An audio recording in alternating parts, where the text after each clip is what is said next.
not understand how I was racing for time. Can you hear me? Mimi. No, I can hear you perfectly. I was waiting for the red light. Welcome back to the Black Rasslin Podcast, where Mimi be running like FloJo to get back. I'm glad that the beginning of the pod caught you saying you was racing for time. That's great. How you doing, Mimi? I'm good. How are you? How was today? It was all right. Got some work done. Getting some work done. You know, the usual.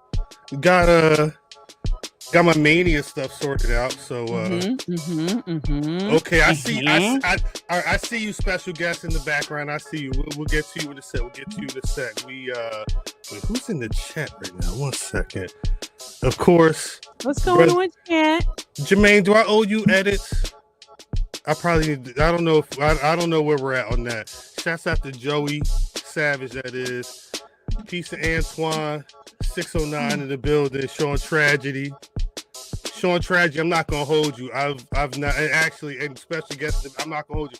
I don't know if I've not finished Revolution. It's not my fault. That show Tragedy, you know I ain't even watched Revolution. I was trying. I watched. Honestly, I was up watching, and then it was like 12:30. I said I'm going to bed, but that's too much. Later on, we'll talk about why a Joker was tired. Okay. Shout out this Joker. I saw this Joker live and in person the other day. Yes. Shout out. Pause. Yeah. That's fan fault. That's fan fault. Shout out Alabama.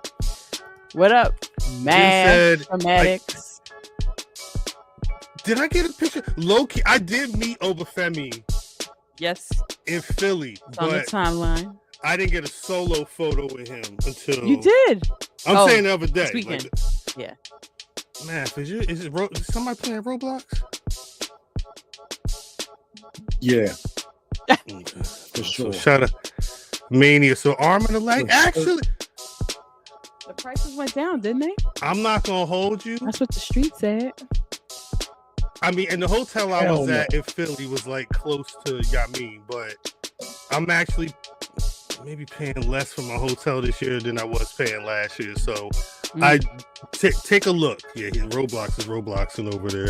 Now, if you planning on going to Vegas, you may need to talk to our special guest about this. Well, if they flying out, but shout out Joe Dixon. Damn, it's everybody up in the Yami. Everybody out inside. Rock, piece to work. Piece to Ratless Steve. Hey, work. Shouts out Vaughn. We got to see Vaughn the other day. Yes. We'll talk about that in a bit. He said it's okay. Revolution's just okay. Or he's saying it's okay that you didn't watch. Whatever the case may be. Shout out Loaded Snacks. We got to meet Loaded Snack again. We'll talk about BlerDCon a little bit. Yes, those are some cool guys. We be booked and busy. As a matter of fact, Chad, if y'all agree to pay the $5, I'll get maybe to watch AEW for the Patreon. That's funny. Then we're gonna stick a pin in that and revisit that idea maybe later in the show. Maybe I'm sorry, bad liquor drinker Jermaine. We'll talk about this a little bit. Let me get this music off here because it's I mean, you know what it is. You know how we do, and it's always random. You know what I mean? I'm gonna tell you right now. I don't know what's about to happen, but you know what's about to happen?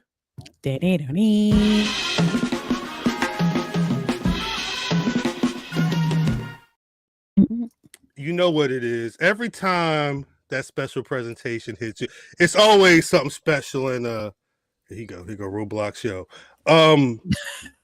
Literally, look at him. This brother allowed me to be in his space a bit ago. I didn't check the date, but it was a little minute ago.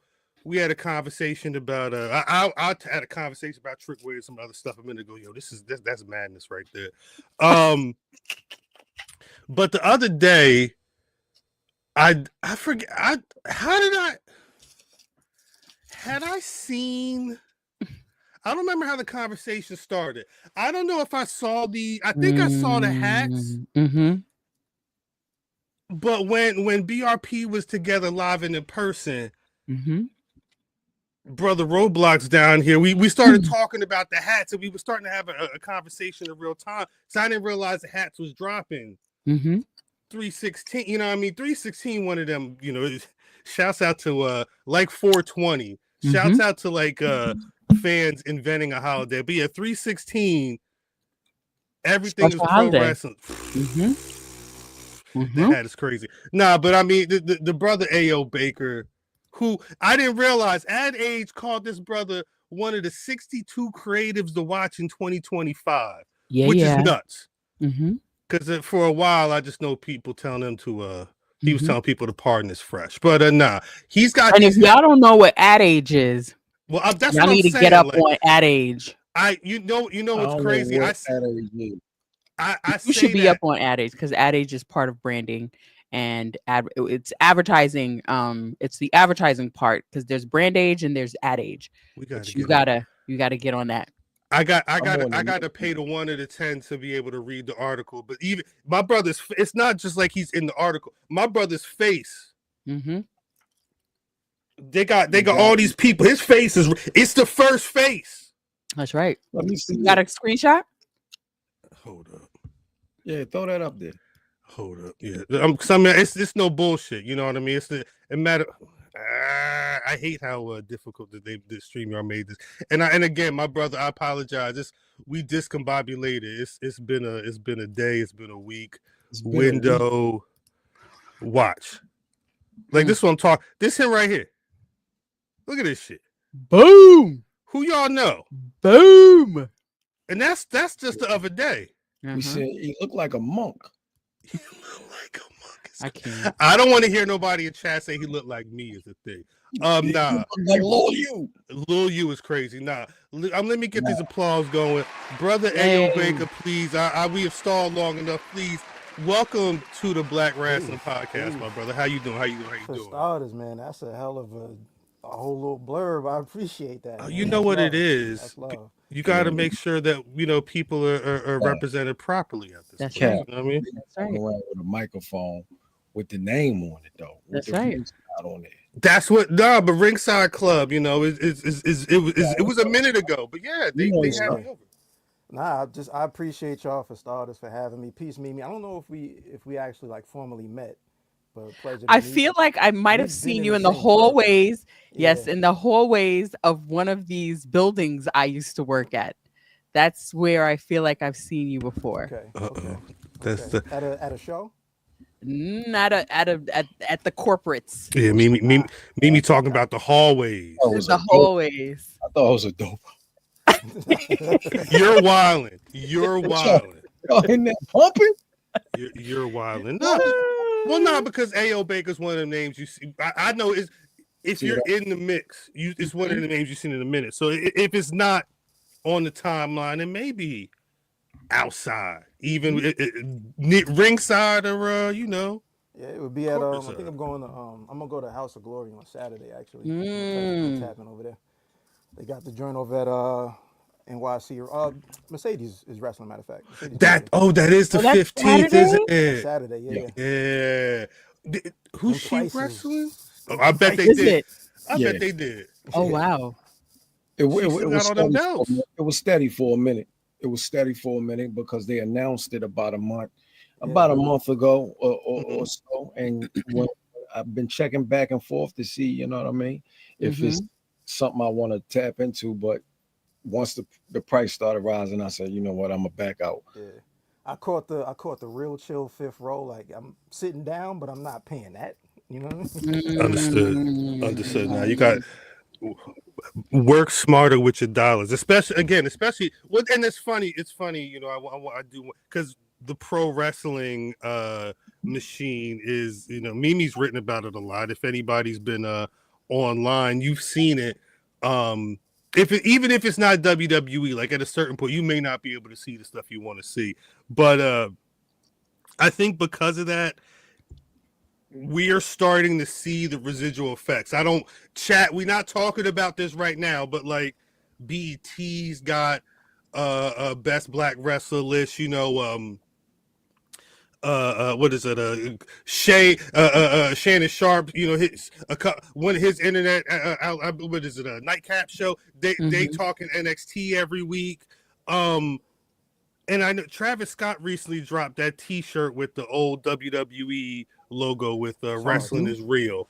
And I'm not saying anything is related, but I think it's interesting to see all this happen, and then again to see you have this hat drop in 316 where everything is pro wrestling. Because I mean, Mav, correct me if I'm wrong. Like these are conversations we've had all the time. Like at a certain point, it's life imitating art, imitating the square circle at a certain point. So, Ayo, for you, what's the? I mean, and you're a hat dude. We'll talk about it. Me and Matt. We were talking about hats earlier today on some other stuff. But talk about the idea of this. Like, the logo looks very, Dusty Rhodes, old schoolish. But like, talk about the idea and the concept behind everything is pro wrestling hat. Yeah. Now you're spot on for starters with like the Dusty. Like I picked the truck as a trucker hat, and I picked the trucker specifically because. Go look at all those black and white 70s is trucker hats. Dusty Rhodes had the trucker hat. I picked that font. That's a regular font. You can copy. That's like Cooper Black, I think, is the font that you can get on them same of the American Dream T-shirts and the Canadian Dream. Right.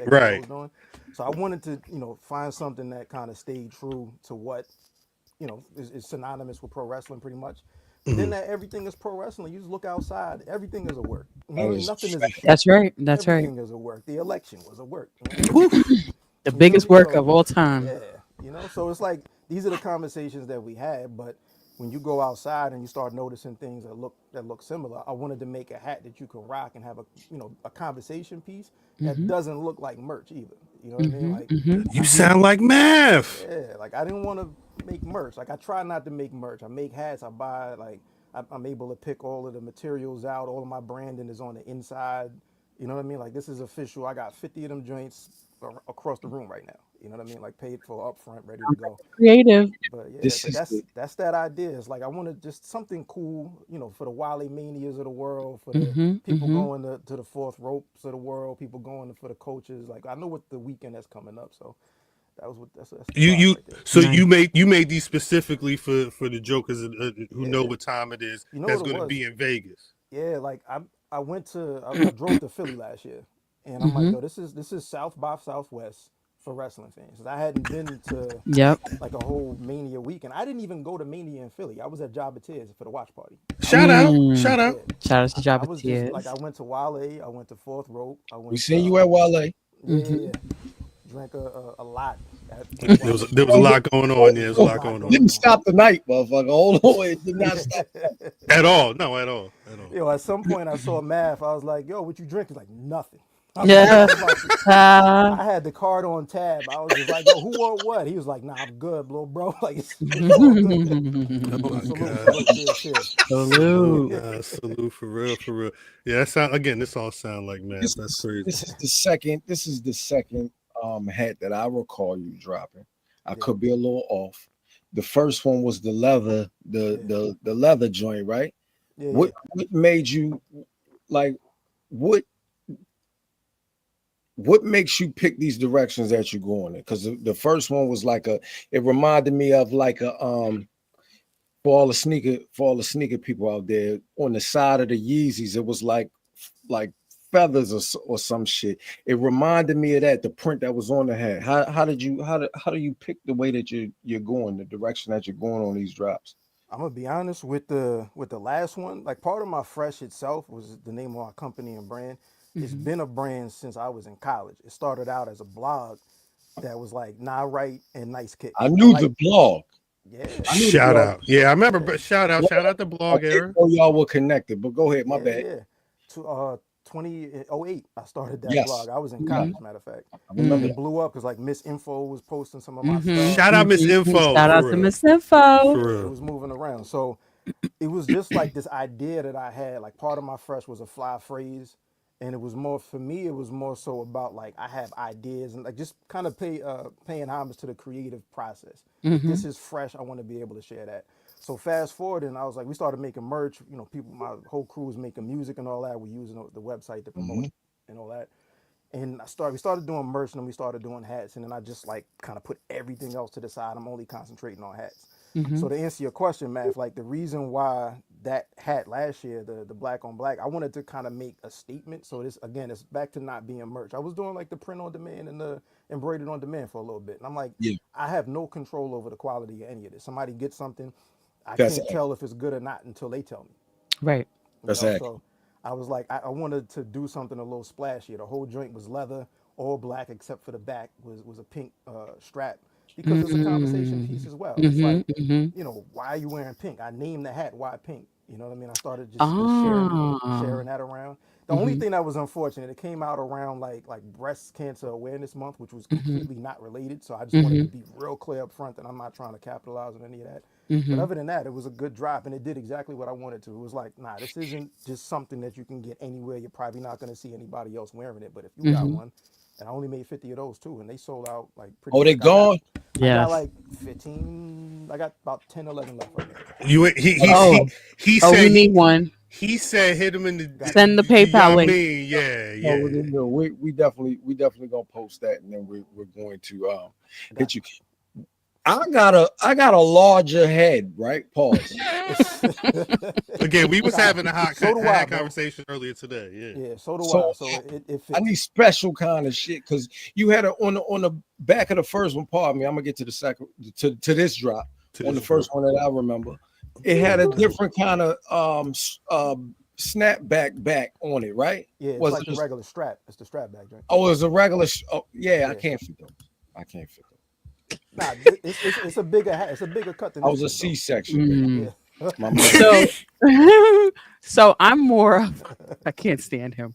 I'm more of a business type person, a more career. I'm into the journey. I'm into the just the everything that becomes the creatives that you've created. And to be an ad age is a really big deal. Admittedly, Cal just said this and I had no clue. So I want to upfront apologize for not even knowing that, because I've been in the marketing brand strategy space for a very long time. I've worked with a huge creative team with very well-known creative directors, and to be an ad age is really a big deal. What I know, you probably can't talk about all the projects that you've worked on, but what specific project do you think like that made you say, I want to be in this space for people to see my work on such a grand scale?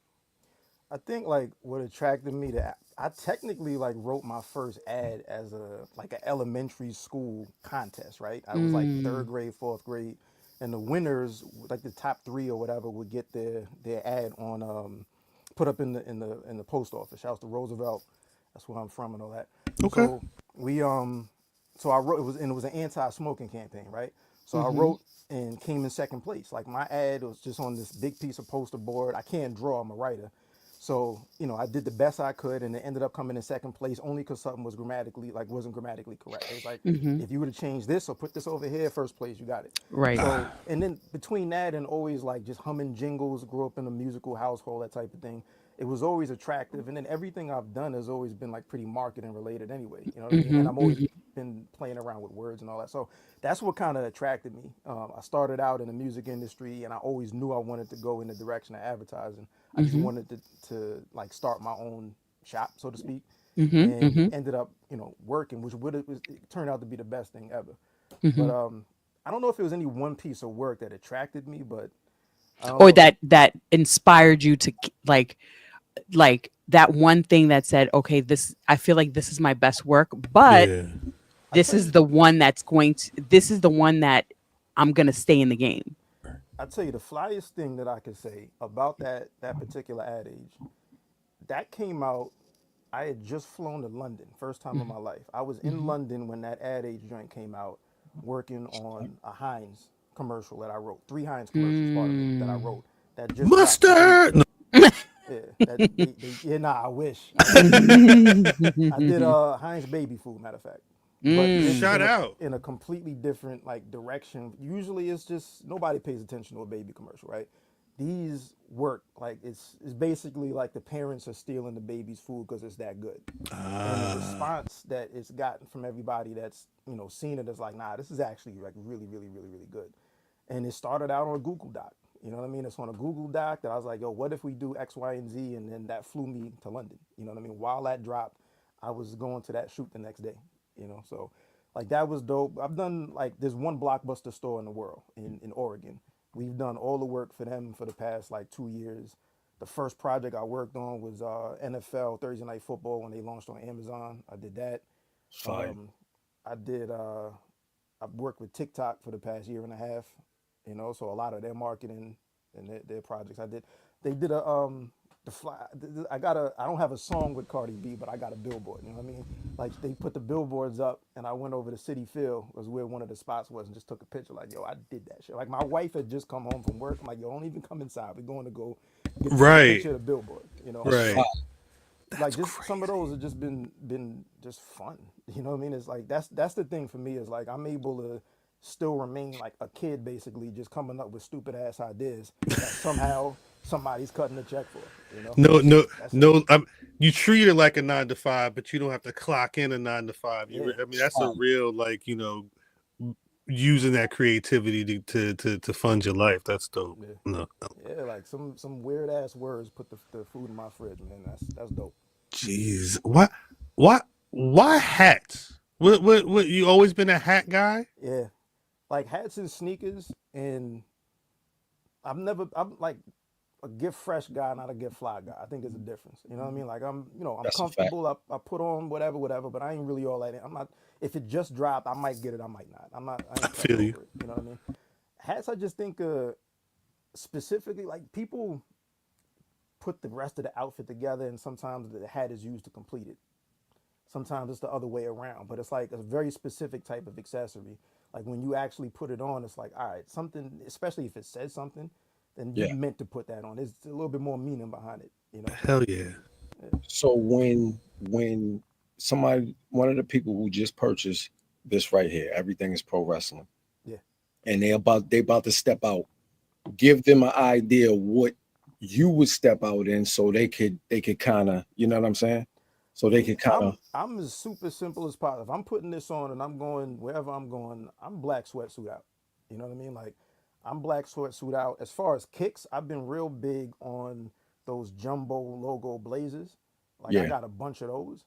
I just think they're clean, like, and again, like you don't really see too many people. I've never been big on wearing something that I know I'm going to bump into somebody. Everybody else going to have it. Yeah.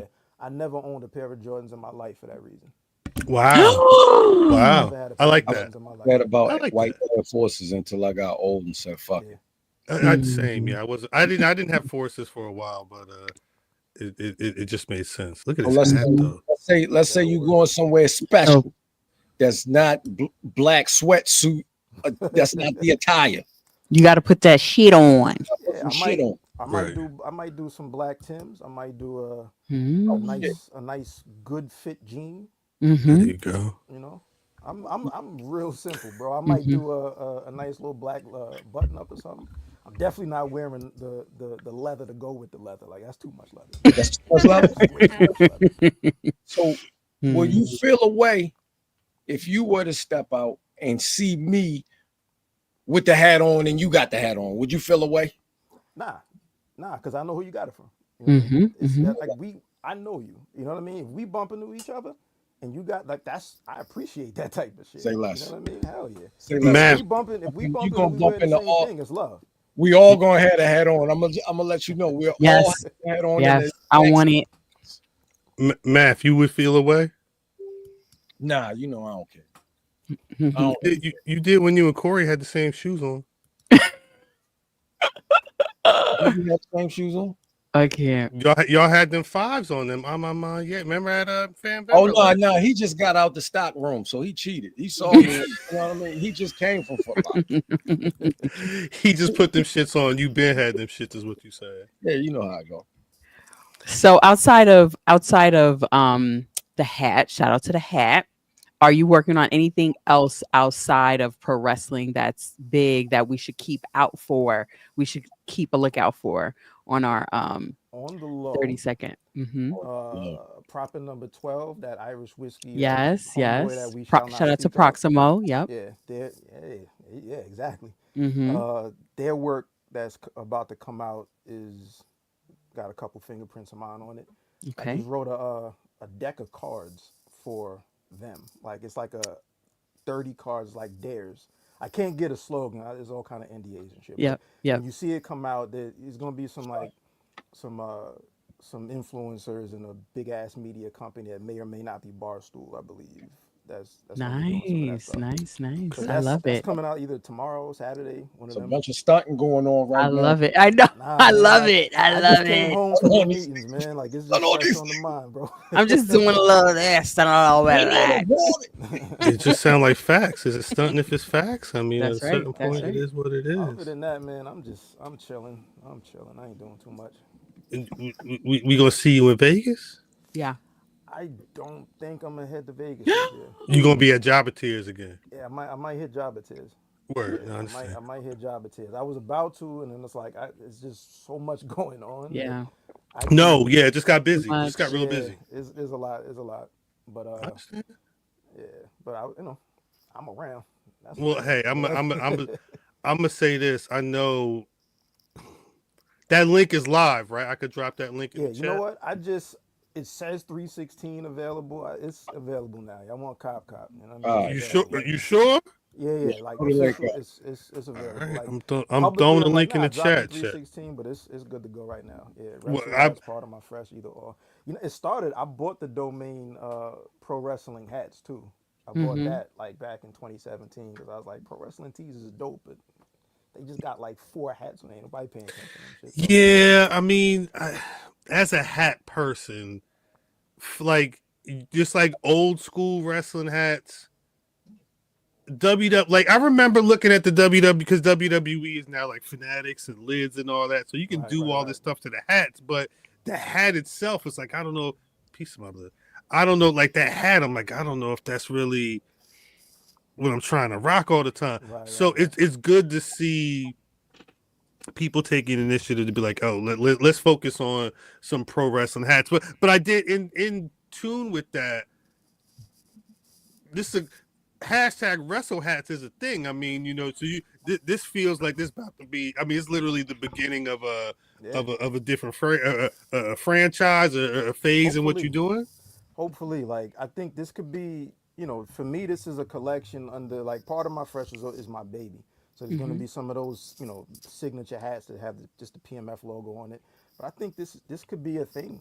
This could be something that I just drop 1 or 2 just very rare special pieces a year. Hopefully we'll see how this first one goes. It's an idea, and we'll see how people take to it. But at the end of the day, I'm happy with the work, man. Like I definitely can, stamp my name on that and feel proud about it when it's in somebody's hands.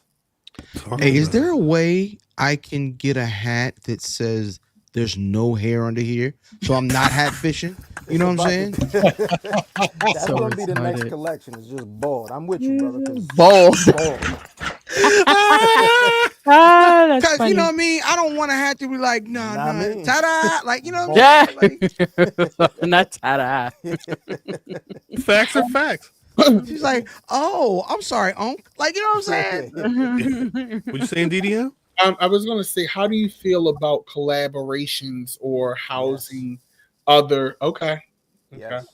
I think like collaborate is necessary. You know what I mean? Like those are the best relationships, man. You bring like a creative idea to the table. I bring a creative idea to the table, and let's go. What about doing like a capsule collection? And like, let's say, and I'm just using this as an example, humor me here. Let's say I do a collection of hats and I say, hey, Ayo, I want to go ahead and push these hats. Can I put these on your platform? Can we work something out? Would you be open to something like that? 1000%. Okay. 1000%. I just bought my hat. I just bought 5 of them. Oh shit! Give it to Justin. Hotline blinging. Appreciate y'all. Nah, again. This the thing. and again, chat, we'll talk about this in a little bit. When BRP linked up, we was having a whole conversation because I hit this man up during SmackDown, like, hey, hat, it's a hat. Yeah. What's this hat popping? Like, we started talking and we got sidetracked. We was we was in a whole nother planet at a certain point. But when we saw the hat, again, this one, Mimi, you know what? That hat's gonna go good with that Cody Sucks Egg shirt you said you got. Like, it's that type of vibe. You know what I'm saying? And I appreciate that. It's good to be seen in the pro wrestling scene. And I'm gonna be honest, man. Like, anytime, like that surprise, like seeing when you put something out and somebody responds to it, I don't expect anything, So anytime somebody's like, "Yo, that's dope," or "Hey, let me hit you on the side," blah blah blah. Not only do I appreciate it, it still surprises me. You know what I mean? Like, I take nothing for granted. You know what I mean? So just that DM was like, oh shit, I know Cal was paying attention. I appreciate it. We always pay attention. WrestleMania, I'm trying to get my little, again, like we were saying earlier, trying to get my little 1-2. So, I'm not looking like the next man out in the crowd over here. Popping up in one of these, out in Vegas, yeah. You're gonna be different. You're gonna be, whether you in the crowd at Legion Stadium, you at Wale Mania, like we were saying, you walking around WrestleMania World. You niggas ain't got that shit. That's right. That's love. Nah, I like it. No, I do like it. Gosh, we got the link live, right? No, yeah. The link, matter of fact, link so live, it's right there. Yeah, head there. Y'all go hit the link. Hit the link. Buy up, nigga. Well, I'm gonna say hit the link because, I mean, I'm not trying to put words in nobody's mouth. These is limited. Like once they gone, they go. Once they gone, they gone. So make sure that you cop if you're trying to cop. I don't want to hear you crying. But brother Ayo, we got to get to the show, but before we do, I want you to let the people know what social media links, where they can find you, all that good stuff. Let the people know where they can find you. So my personal social is my name is at I am Ayo Baker. You can follow me there, right there next to my name. That's what's up. The Ringside Club is at therinsideclub.com. Peace to my brothers, Blame Boogie, who is on if you see Fourth Rope, he probably designed it. You know what I mean? Shout out Blame Boogie. Shout out Blame. Blame Boogie and the good sir Chad Law. So peace to the Ringside Club. Peace to my guy Ron PMF as well. But yeah, man, that's where you can find me at I am Ayo Baker, and my work is at madebyAOBaker.com. So there's part of my fresh.com for the hats, madebyAOBaker.com for everything else. Damn. Shout out you, man. Appreciate you coming through. Hey, I appreciate y'all for putting that welcome. I gotta get some cups, yo. I gotta get some cups. I got you. In the care box. I'm gonna send you a care package, my guy. Oh my God. I got you. Put some look in. Some look at this crazy. We'll talk soon. Peace. My brothers. Shout out. I was prepared. Hey, wait. Show that again.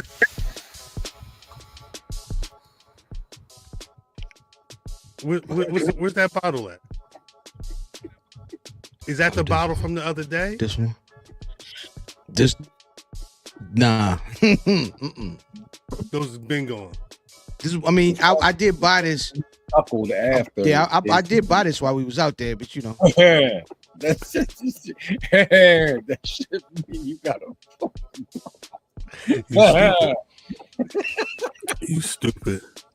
How y'all doing? Y'all good? Man, I was in the liquor store out there, and they didn't have no fifths of OG Crown. What? And it was like they ain't had no fifths of OG Crown. It was an older sister at the register. And she was like, well, baby, I do have one bottle, but it's this giant gift set. And we was going into the panel in 10 minutes. I was like, I don't want no goddamn gift set. And I already have the flask that's in the gift set. So no, thank you. I appreciate you, sister. But I'm going on with these 2 pints instead of the goddamn instead of the fifth. This is the same size, but it's more portable so I can put both of them in both pockets. No, 100%. God, what a time.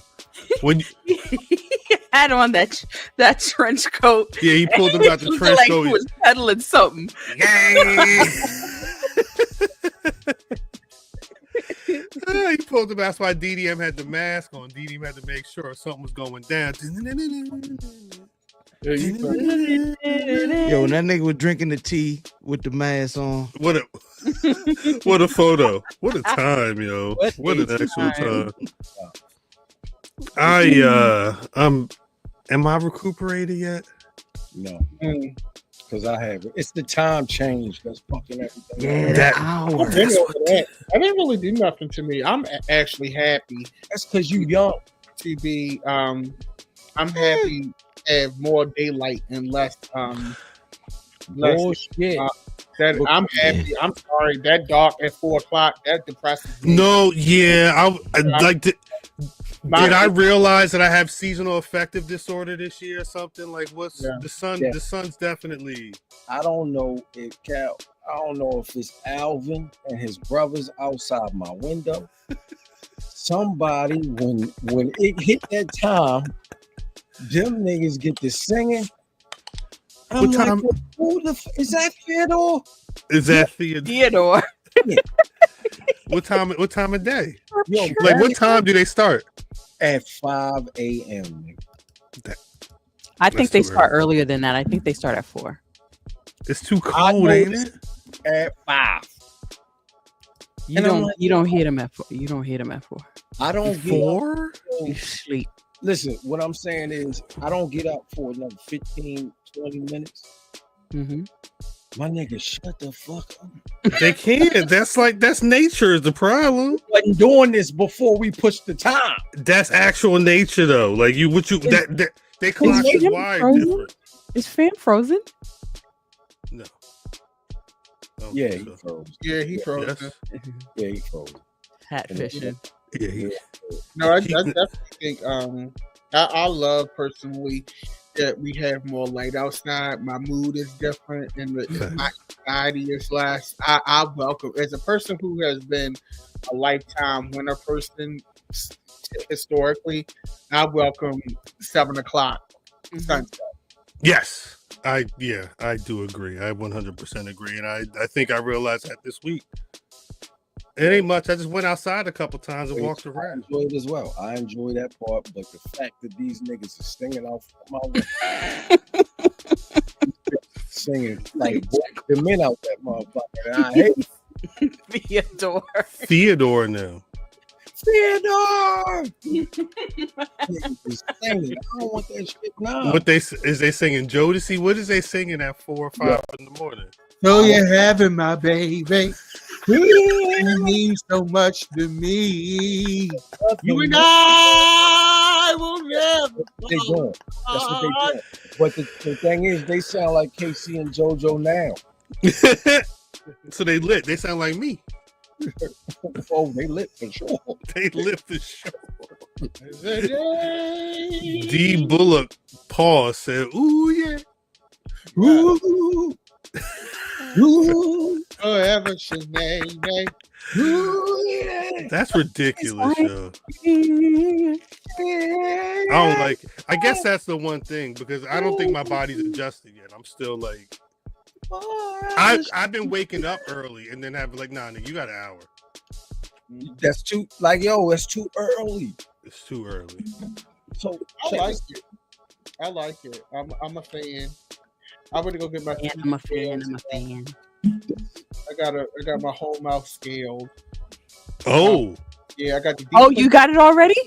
I didn't get the wisdom tooth pulled. They got pushed back to April 2nd. But I got my teeth scaled because they had to get up under that gum. Because the bottom of my mouth looked like a graveyard, so I got crowding. So I got my wisdom tooth in the back taken out. So no matter how much I brush and floss, sometimes flossing to my dental hygienist said can make things worse because it'll push stuff down. Mm-hmm. So I got Miss Water Pick in this closest wash.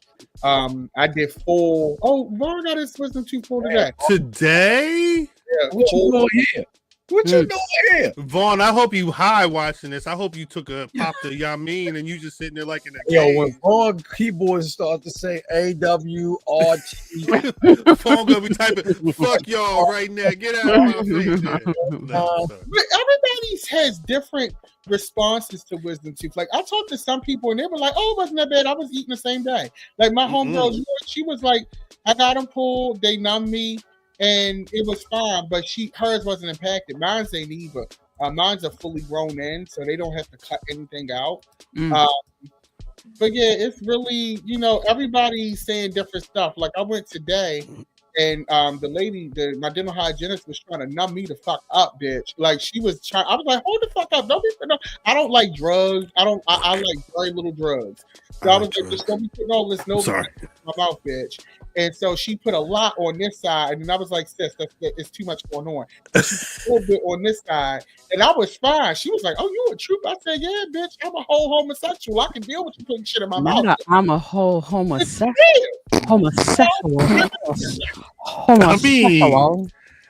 I mean. No, I'm glad you said it. I've had worse, bitch. Please, motherfucking gun. Hurry up.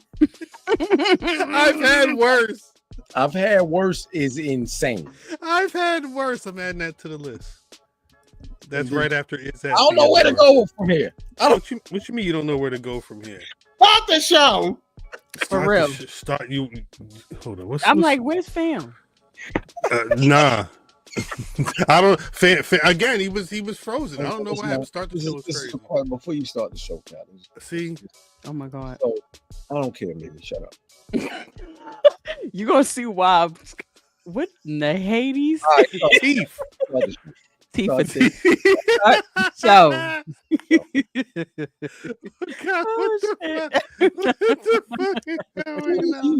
What is going on? Greetings, wrestling fans, and welcome to another action-packed card of All-Star Wrestling.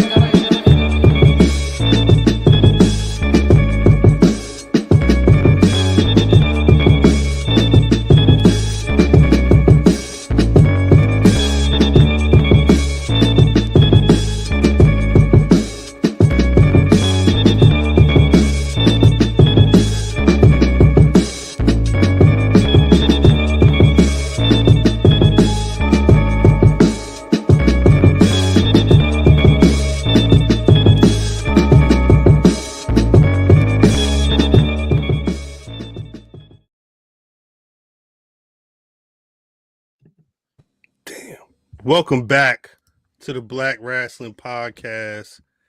If you've been rocking with us for about 42 minutes, you've seen all the DDM teeth. You've understood how A.O. Baker rocked with the hats, and you know clearly that God is still working on us.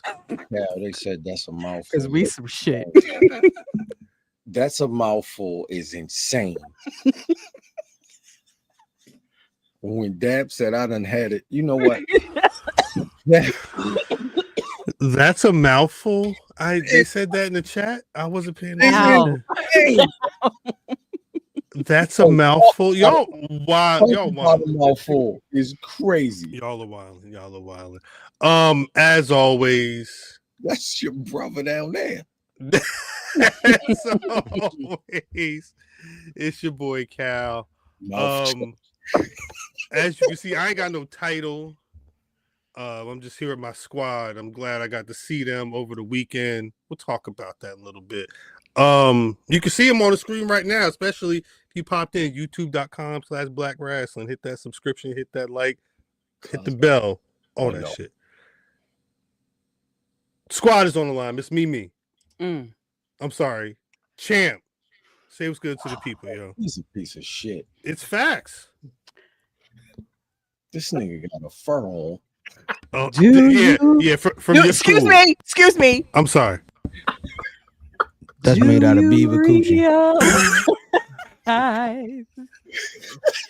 That you are a champion in their eyes.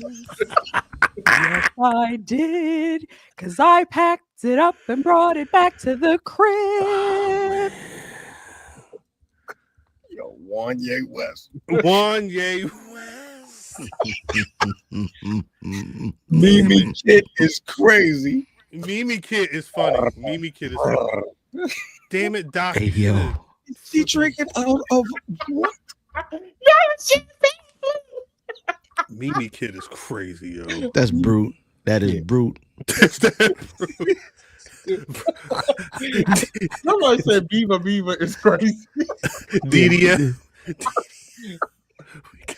DDM. My fault. One thing I know. Yo, get her out here. You see these whores? Porcelain, not composites. Okay? So when you go to your dentist, you tell them you want porcelain, not composites. Beaver is crazy. You can put right, who are picking fence with these bitches. Like, let me God damn. Oh shit. This is DDM, the EST of BRP. Here with another edition. I'm in front of my action figures and shit to let y'all whores know that I'm collector. And they poor. Damn. Hey, Boston bitch. Brother Fame. Boston bitch is crazy. Is Beaver Coochie redundant? Yes, it is.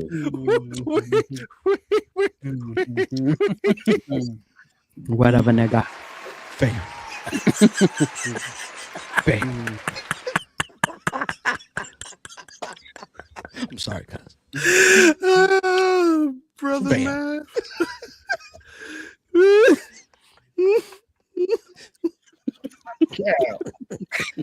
What's up? No, what's up?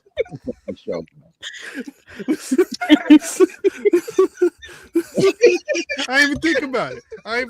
No, it's genius. No, the fucking comments are out of control. It's a W question. I didn't even think about it. Porcelain is insane. Beaver Square made out of toilets. Oh shit! Beaver Squared. Yeah, that's episode. Yeah, get him off the Summer Jam. Get old school off the Summer Jam screen. Again, I mentioned it earlier. Squad. If you hadn't seen the video after this, you can check out. Matter of fact, let me get the Docta D entrusted upon Brother Fam to continue the legacy of the Dream panel at the BlerDCon. So for the second year in a row, the BRP returned for the Dream panel, a Tribe Called Wrestling, which meant all five of us had to get together. And I randomly started thinking about it the other day in the chat because and I think Joe Dixon said it best when Black Rasslin gets together in person for SmackDown, like it's a lot of interesting like Black history moments that go down. We'll talk about the big one, in a little bit, but or just in general, because we was together for that like 45-minute 50-minute Roman Reigns trial, the Bloodline trial, but we was together for the Big Three formation. Me, Fam, Math, John, and Gene. I forget, was that a SummerSlam? I don't know. It was Pizzagate. Y'all was going up to New York, and Sasha Banks. I forget. It was COVID time. I think Sasha Banks came back from COVID. It's been interesting, and of course, and again, she was double wigged up that night. It was a lot going on. But this past Friday we got to see the excellent Bianca Belair and Naomi segment. We'll talk about that in a little bit because we have to 3 times. Huh? Ran it back 3 times, right? Oh yeah, we definitely after the show we definitely watched that back as a family and examined what was going on. But said it. Oh no, bitch. You ungrateful bitch. He got up so fast. Nah, he got up because this nigga was in the floor. And he got up so fast. This nigga is agile. In the floor? Yeah, this nigga was in the floor. DDM was chilling on the floor. Yeah, that's just, I think that's his thing. I would assume that's one of the things I don't know. I'm a big child. Yeah, so I used to lay on my grandmother's floor to watch TV when I was a child, so it's just different. As long as everybody comfortable, I ain't tripping. You be where you be. But he got up so fast. Oh yeah. Well, she can't. He was the octave was. Oh no, bitch! I hate missing those This moments. nigga look like a child. I mean, a karate movie. It set me every time. That's what I'm talking about, bitch. Oh man, Deaconess sleeves, bitch. Deaconess. I guess I knew it was going to happen. I knew that there was something was going to go on. I guess I assumed that Jade was going to pop out too, but I wasn't ready for. And again, we got some stuff to talk about before we get to all of this. This is on WWE.com. This is one of my favorite photos of the week. Please, Naomi, please. Naomi was out there. She was, please, girl. How ill is it that we all know that goddamn Bianca made the cover for that neck brace? We all hell know yeah. this. Oh hell We yeah. all Absolutely know this. did. She was She said, "I got you, after girl." Elimination Chamber, girl. I got you. Don't worry. Oh, you should put glitter on it, bitch. Yes. Yes. I think them was The studs. whole Soul Machine party. They was fucking. Mm-hmm. Yeah. We gonna bling this storyline. We gonna bling it. Now that was after select folks went to Nick's. I learned broiled, not fried.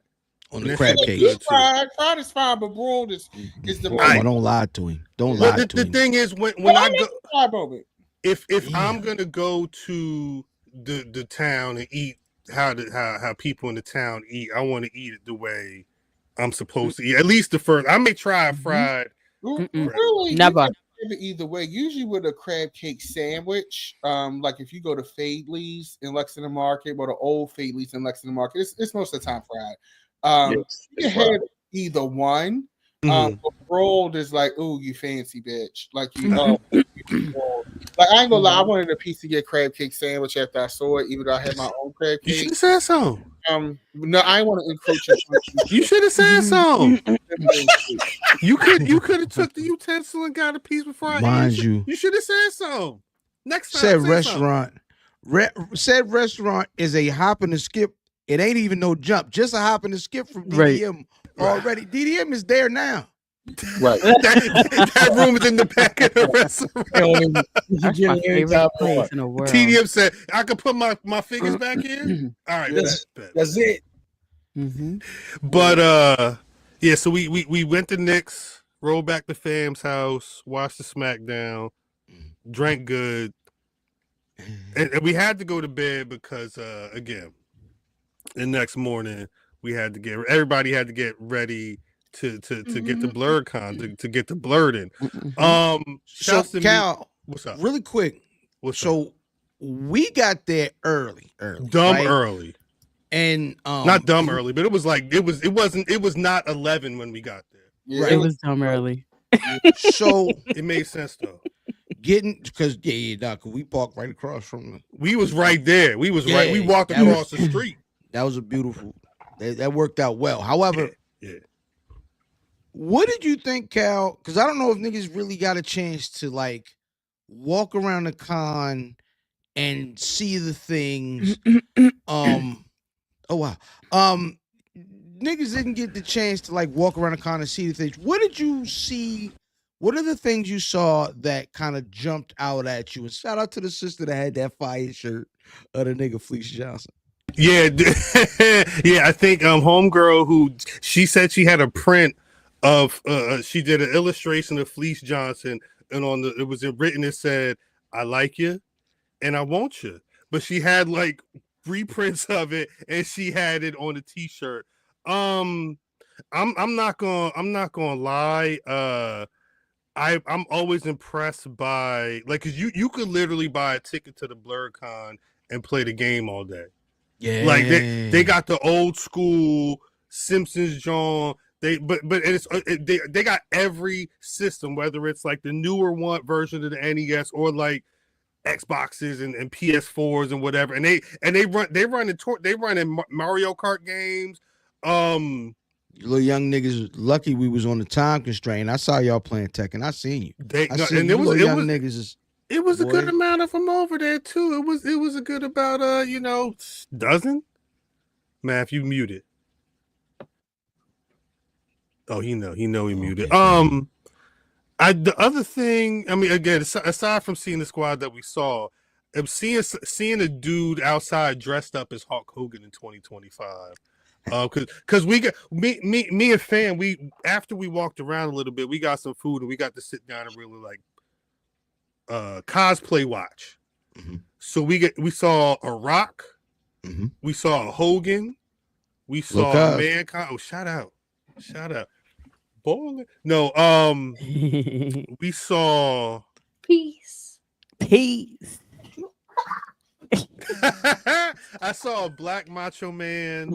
I saw. I feel like there was one. The Black AJ Styles. Yeah, JJ Styles. Yeah, there was a number of random. It was Kane. I saw a Kane. Kane liked the hoodie too. Yeah. Kane rock with the red X, which I respect. But probably should have grabbed a picture of Hogan next to the red X. He looked crazy. Yeah, I mean, but he wasn't the only person cosplaying as a villain. Facts. No, it was a whole. They had shouts out to Tony Todd's sister. There was a whole Candyman. They had a meetup. Yeah, there was a bunch of people. They had bees on their face. It's crazy. Yeah.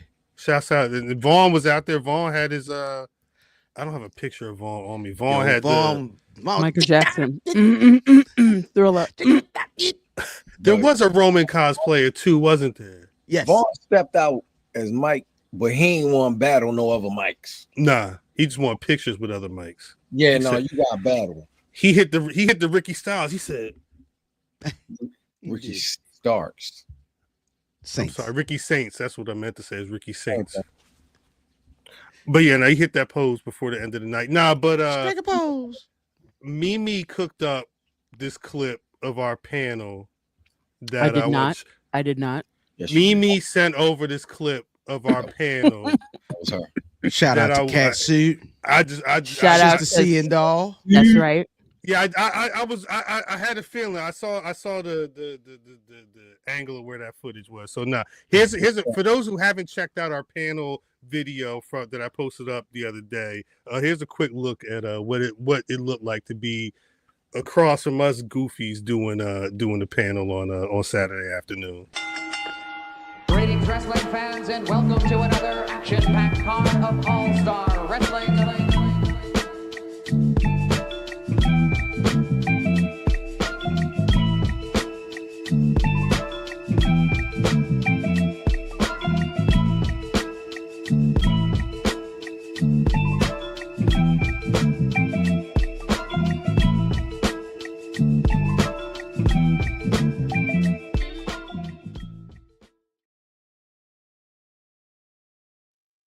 There was Vaughn with his red jacket on. I seen you. There's a couple great things. So they saw, like, my reaction to me opening the belt was amazing. And DDM and Cuz yes, that was my favorite. That was my favorite. That was my favorite. The mic from me, yo.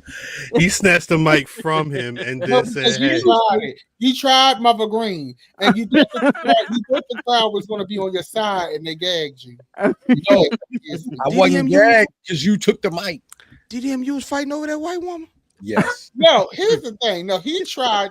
Mother Green. Mav tried to be slick. He tried it. Because he's like, he talks all this and he catch for Chelsea Green. And I said that even in the panel. I said, you got me about to defend this white woman at a black event because you tried it. You were. I like this energy. But you tried it. We tried it. It's accurate. I like I like this energy because what you gonna say? What you gonna say? Because I ain't even get my shit off. You was too focused on gummy bears. They were delicious. Them Euro Haribos. They were delicious. Them Euro Haribos. Nah, but I like this animosity because and again, if you have not checked it out after the episode, the Dream Panel's up on the YouTube. It's an hour chase. Shouts out to everybody that came out. People's getting action figures. Mm-hmm. People, it was a really. Shout out to the main man that came up there and thought it was Burger King. No, I don't want that one. Yeah, he didn't want the Zeus figure. He said, "Give me." I was saying it a little bit, but I didn't say that because it wasn't public. I don't want pickles on mine. No pickles, no onion. Oh no, Dad, you should have said something because it would have made me say, "Nigga, you wasn't getting shit then." Go check the YouTube after this episode, especially now because I like when people can say I told you so. Last week on the pod, and I promise we're gonna get to a bunch of stuff, but last week on the pod we had a young brother who let us know that he was entering a tournament. And he was gonna he said when he won what he was supposed to win, he was gonna return with what he won. And goddamn, if J Boujii did not return to the Black Rasslin Podcast with gold on his arm, come on. Ooh. Come on. When I was on my way back from Maryland and I was seeing the photos and I'm seeing moves, I'm seeing cutters. Nigga, that cutter? I'm saying like, what's going on? I need to know what the situation is. And then when I saw the photo with the goal, so now congrats to you, my brother. How you feeling? Tag champ? Come on. Thank you. First of all, this shit heavy as hell. I want to put that out there. This yo, bro, trying to raise this after wrestling 3 matches. I ain't gonna lie, I got my ass beat in all them matches. I'm gonna keep it 100. I'm gonna keep it real. They still can't fight though. But anyway, you know what I'm saying? Like, hold on. I was getting one in real quick. Hold on. But yeah, they can't fight, bro. But I feel great. Like I finally, you know what I mean, captured that tag gold. Here we go. Hold on. Yeah, there we go. But yeah, I feel great, man. I feel amazing. I told him what's up. It looks good on you. Listen. I walked in the locker room and someone was giving me a little eyes. You feel me? The little I was like, oh, you felt the way, didn't you? Fight me. Damn. I love it. How does it y'all put a plan in motion? And this is the results. How did it feel to say, nigga, I told you so? Right. And listen, so like for me personally, like people like to be playing with my name, bro, like on some real, you know what I'm saying? And it's like myself and Smooth, like we really went through 3 of the best teams. Like all jokes aside, you feel me? I give credit where credit is due. Like those are 3 top contender teams, you know, especially Miracle Gym, you feel me? And I proved them. Like you go watch that back, bro. I put in work, you feel me? Ribs hurting and everything, didn't stop nothing, bro. Like I put in the work and I was not letting these titles get away from me. Cause again, people like to play up my name, bro. They like to play with Smooth name. Like we not indie darlings, bro. And I think that's where people get this shit like mixed up. Like we don't go out there to like have a damn 5-star match. Like we don't want none of that, bro. We not out there to pop ourselves or pop the boys in the back. Like nah, we out here to get a job, bro. You feel what I'm saying? Like we want them eyes on us, and we know the opportunity where ETU is, and just that platform itself. So we go out there and we handle business. So you go back and look at that. Like even Shrugs told me, like there's a picture. You feel me? After first of all, when that 3 count hit, man, I felt the relief. A relief. I was overcome with like emotions, and like at the time I really didn't understand the emotions, but like it hit me later because when I first started wrestling, I think I probably done told y'all the story too. Like my great grandfather, he had got diagnosed with cancer, and I was like hesitant to tell him. You feel me? I was doing this because you know how it is. Go to college, do everything. You know what I mean? And like I told him in like that little time period of where like he had like his consciousness, like where he knew like his awareness, everything was good. And I told him, and one thing he told me was like, well, whatever you decide to do, make sure you be great, you be the best you at it. So before every single match, you know, I always say a prayer. You know what I'm saying? And then it was like, I ain't gonna lie, when that 3 hit, I had tears. I bet. I had tears on some real. So it was like after I had time to kind of like really like soak it in, I'm just like, damn, bro, like that's my grandfather with me right there. For right. You know what I'm saying? Like that's the only thing that made sense to me on a personal level. Make me cry, goddamn it! Oh Lord. But brother Matt, what is you doing right now? What is you doing? Who's you on some bullshit? Oh Lord. That's real life, though. But on some real, then it's like right there. looking at the belt.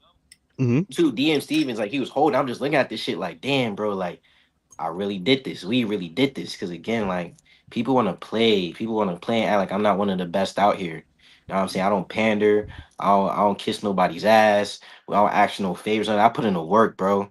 I put in the work, like on some real, like I put in the work. So you know what I mean? Have this right here. Whoever want this smoke can come get it. Because again, y'all can't fight. Well, Y'all cannot fight, bro. We done proved it. You know what I mean? I got a little sentimental emotion there, but y'all can't fight. Yeah. I can't fight. Listen, y'all put my boy through a door. Y'all have to bring out kendo sticks on me. You know what I'm saying? I ain't gonna lie, they was What kind of stomping me out.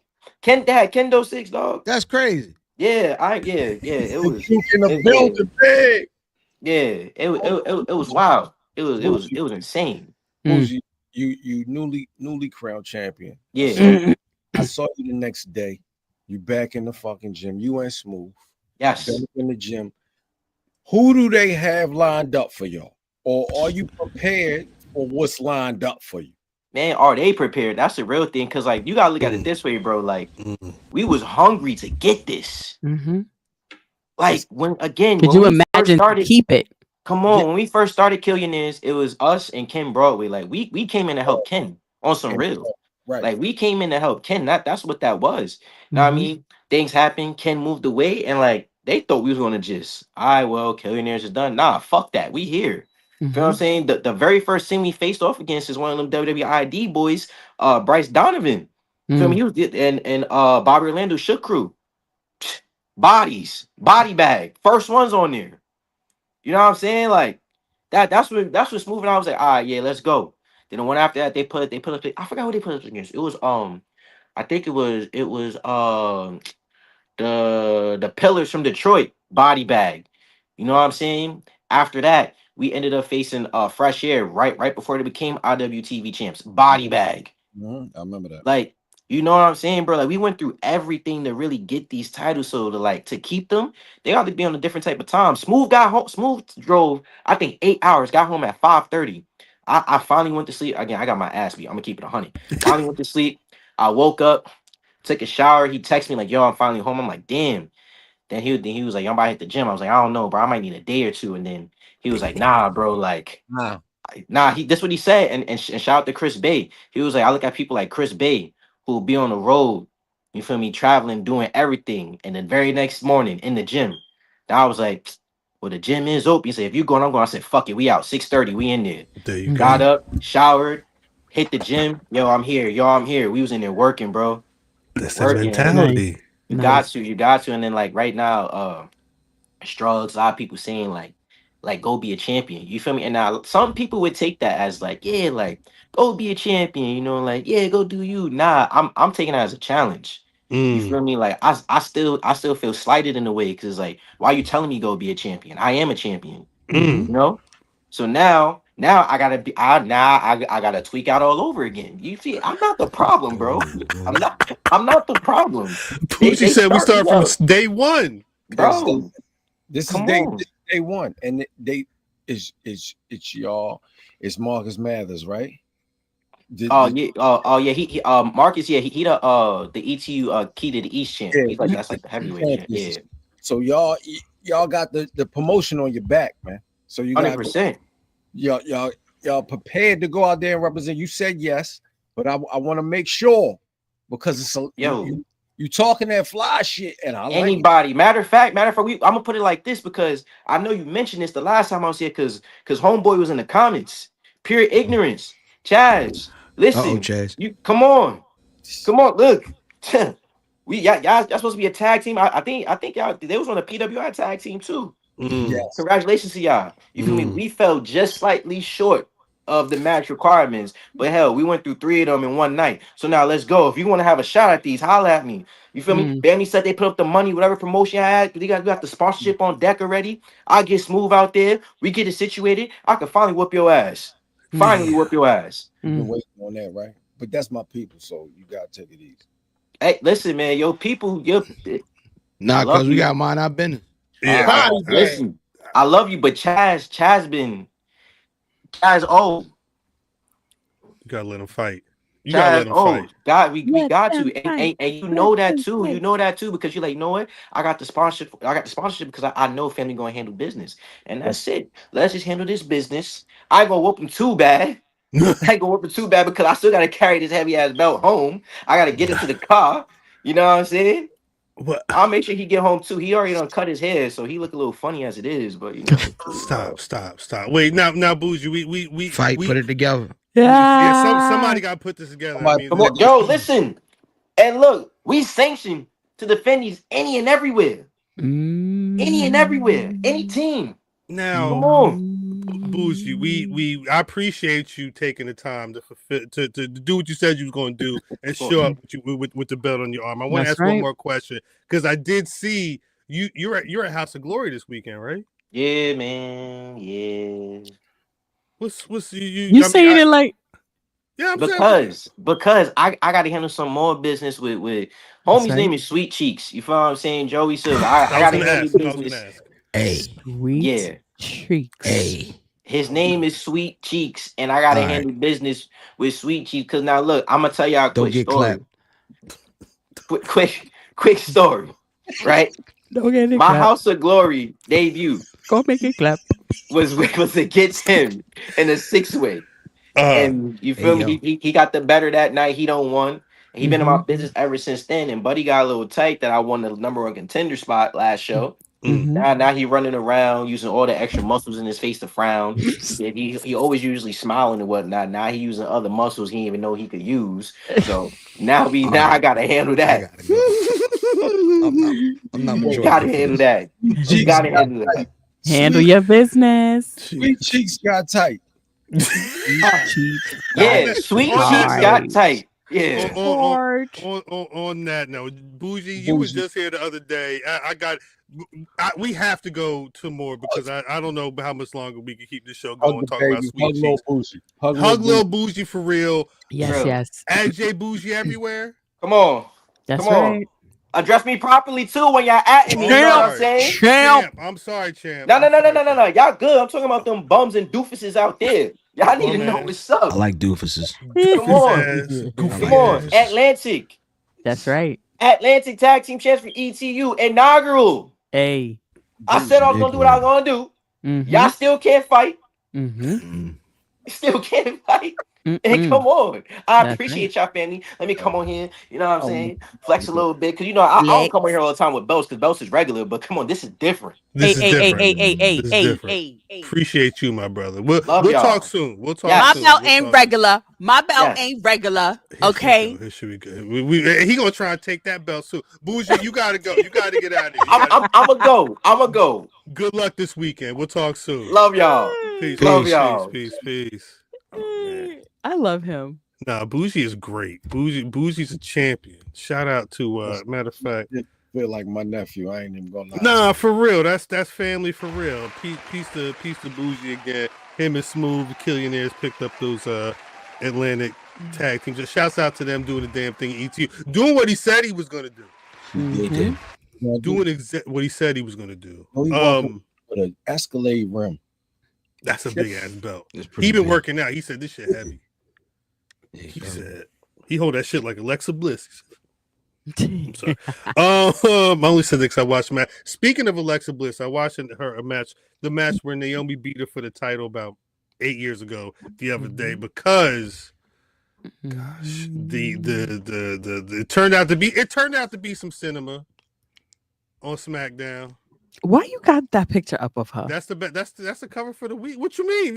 What you mean? This picture is the key. I cracked the fuck up because I know her and Bianca had a sewing party, and they said we're gonna do this shit. We're gonna get it together, and girl, come over the house. We're gonna make some mimosas. Yeah, Juan Smith fabric. I'm gonna make you a bodysuit. And then I'm gonna pull out this. They went to Joanne's and lost their. Lobby. They was in their play acting, and Naomi's job was to keep the liquor poured and make sure you fill in the Google Doc with what we talking about. Look, I gotta go to this movie premiere. I gotta go to this movie premiere. Can you make me some? I got you, over girl. top of this. I got you, girl. Brace? I just want to go out here looking like Paulie dangerously. So when I saw the end of this and I realized, hey, Naomi says she did it. Jade Cargill beat her ass for doing it. I posted on the timeline, I said, I told y'all Bianca was innocent. And matter of fact, Ken Lou, it was a couple people out there that was like, hey, let it cook. So I want to ask y'all. I mean, Naomi said she did it. WWE's kind of acknowledged that she said that she did it. Do we think there's? Is this what it is, or are there layers to this? Who said? You said. Let me tell you something about people that are wrong into the English language. They are very keen on how they say certain things. You said, she said it, and the way you said, then you said WWE even said that she said it. You don't even believe fully that she did it. I don't believe that she fully. I believe there are layers to this, and I feel something else is a brewing. I want to pull up how WWE actually wrote it on the. Sorry, maybe it said Naomi admits to Jade Cargill's attack, because I said I mentioned that specifically because it feels like it's not me. When people read that and they see WWE putting it out there, they're immediately like, "Yo, Bianca did that shit." They telling you what it said, but they saying Bianca did that shit. Is Bianca's the heel? No, that's the part I feel like I don't know. It feels like things are different in WWE, especially when it's especially creatively. And I feel like they will test the waters and try to make things appear to be super muddy and see how far they can go with the mud. But I don't know what the twists and turns are. I just feel like the energy is giving, it's giving Emmy, but it's also giving something else that I just can't put my finger. I'm not even going to profess to say I know what it is, because I don't. It just doesn't feel right. I feel it's good, but it doesn't feel right. I feel like there's two. I mean, she's got a whole championship match. Bianca has a whole championship match. Yeah. At Mania.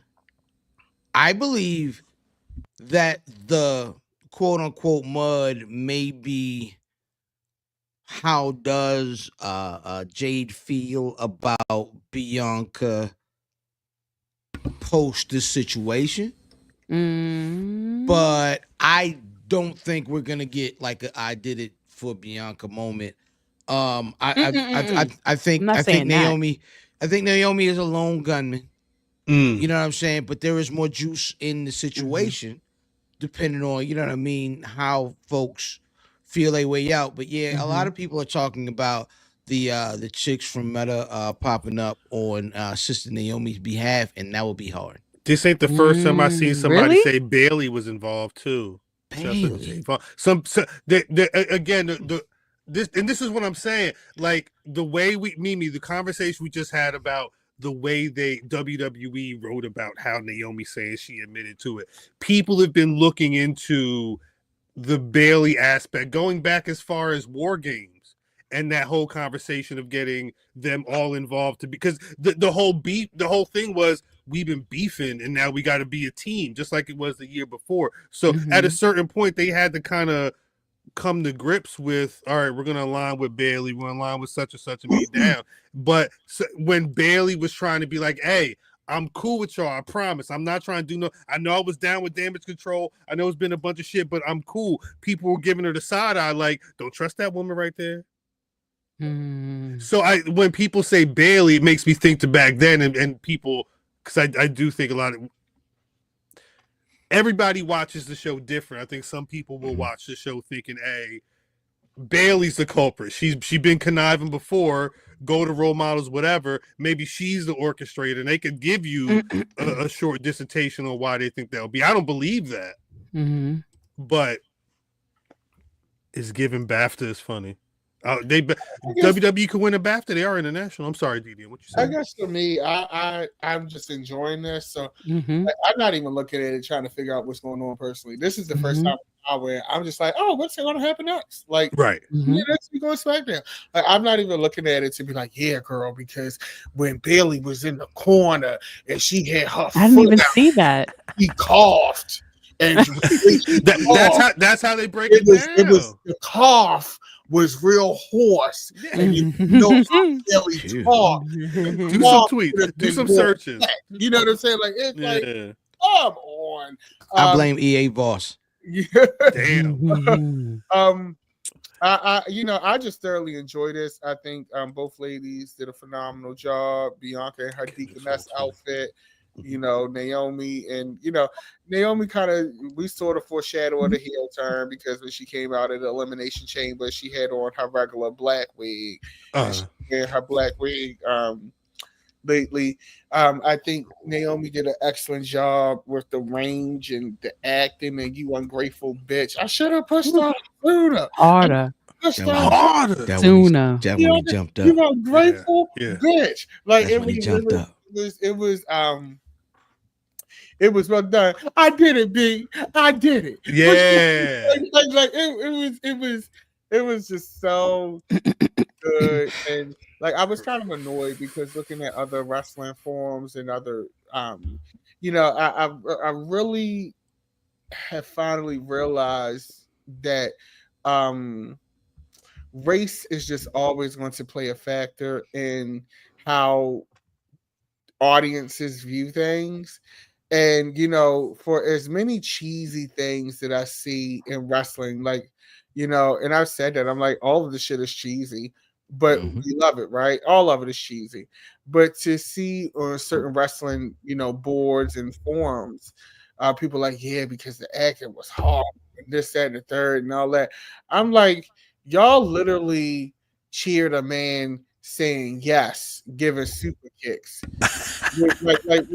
Like let's be for real here, guys. Right. In fact, I think that it's probably one of the most compelling women's stories that we've had in quite some time. And the reason why is because they're such good friends, and we believe that they're good friends. And outside of this, I think that Bianca and Naomi are good friends. So when you have chemistry, and what this also tells me is that Jade is not as good of a friend to them as they are to each other.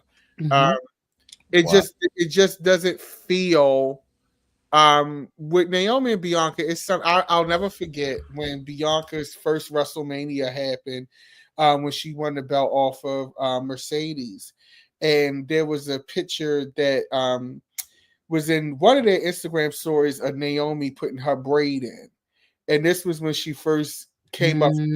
I think I remember that. And Naomi has always been a sister to a girl's girl. And I think she embraced Bianca early on, and people just never forget that. And I think that is why the segments were so fun with them when the matching outfits and how they were doing things, and then the segment was here. I think, and I said this at the panel Saturday, Jade is a MacGuffin for Bianca and Naomi's story, in my opinion. I think that the true heavy lifting from this whole situation really comes from them two. And they're doing what they're supposed to do, right? You're helping newer talent get over. You're helping, I mean, not that she's not quote unquote over, but helping newer talent develop and move. And they're doing the job. They're doing what they're supposed to do. But these two ladies really proved. I give kudos to Naomi for being around as long as she has been, and now getting a refresh. And I think this heel turn was more needed for Naomi than it was for Bianca. Bianca can kind of live without being healed for a little bit longer.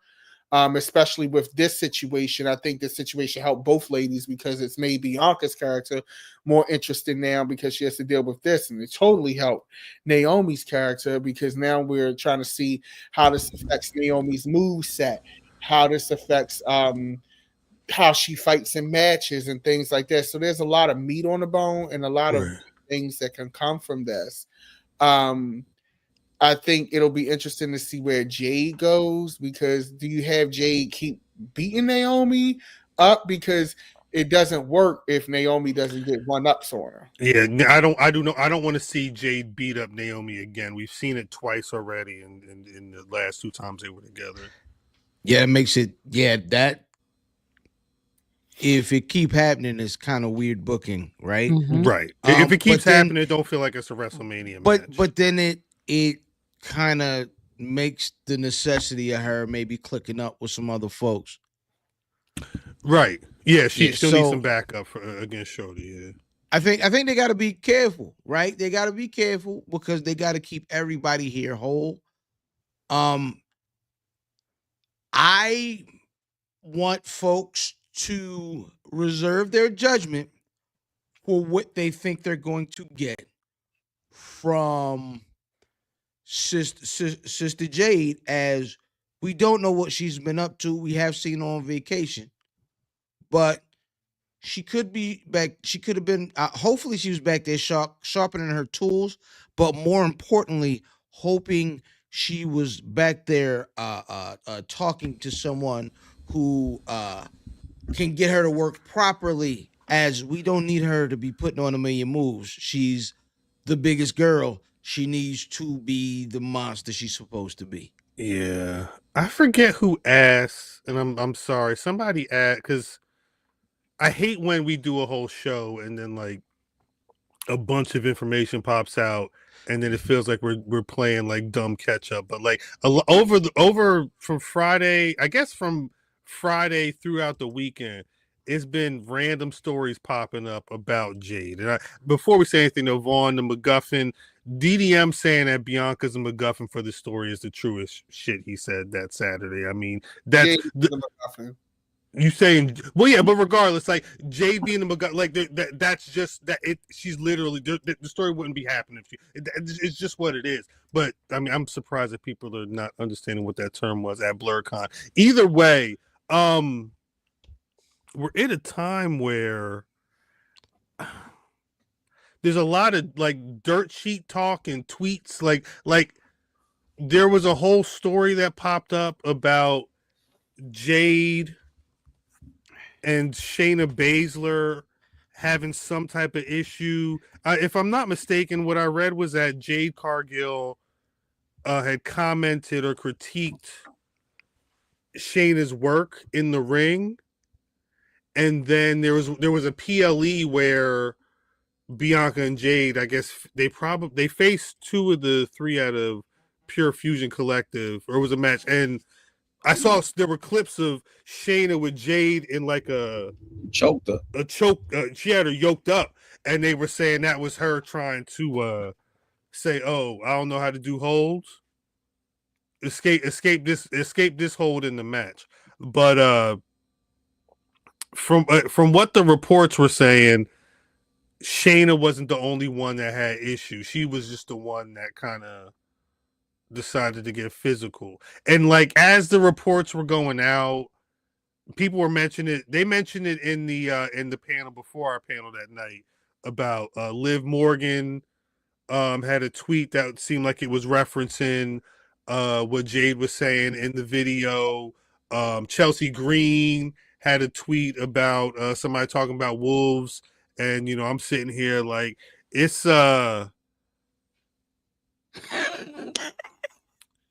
Bianca and Naomi and Jade, everybody's on them Twitter machines. A bunch of motherfuckers shouldn't be saying shit. What? At a certain point, we all need to just shut the fuck up and let the mystery be, right? This is the thing we don't talk about. Triple D Skill says Triple H been working the sheet since he took over, so not sure what rumors are true. That's a good. There are a couple of rumors. There was a couple of things that came out, and there was like 0 for 2, 0 for 3. It was a bunch of stories that was just YouTube.com/Black Rasslin for that one. There may be some truth to that because I have been seeing like there's been a lot of stuff that's come out. It's like, you know what?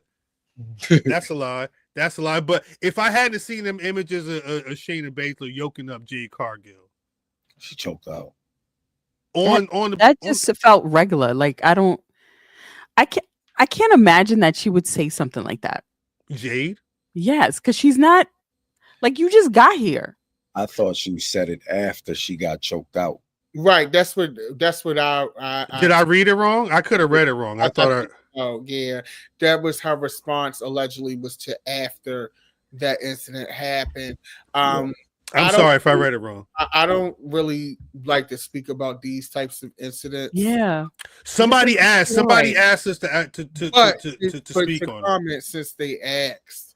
I will say this: having watched that AEW reality show, and seeing some of the run-ins that Jade had with the talent there, I remember specifically an incident with Red Velvet, and then initially I chalked it up to maybe Red Velvet has a bit of a green eye because Jade is getting the push that she's getting, so maybe that's influencing her decision. But I also think back, since we're here now, I think back to when Jonathan Coachman was peddling that story about Bianca and Jade not necessarily getting along.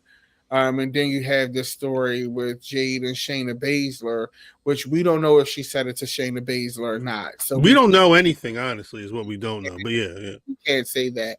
However, I will say this: if it indeed happened, just based off of ring appearances on television, one of those two parties is not qualified to be telling the other party what they can't work like, and that's just reality.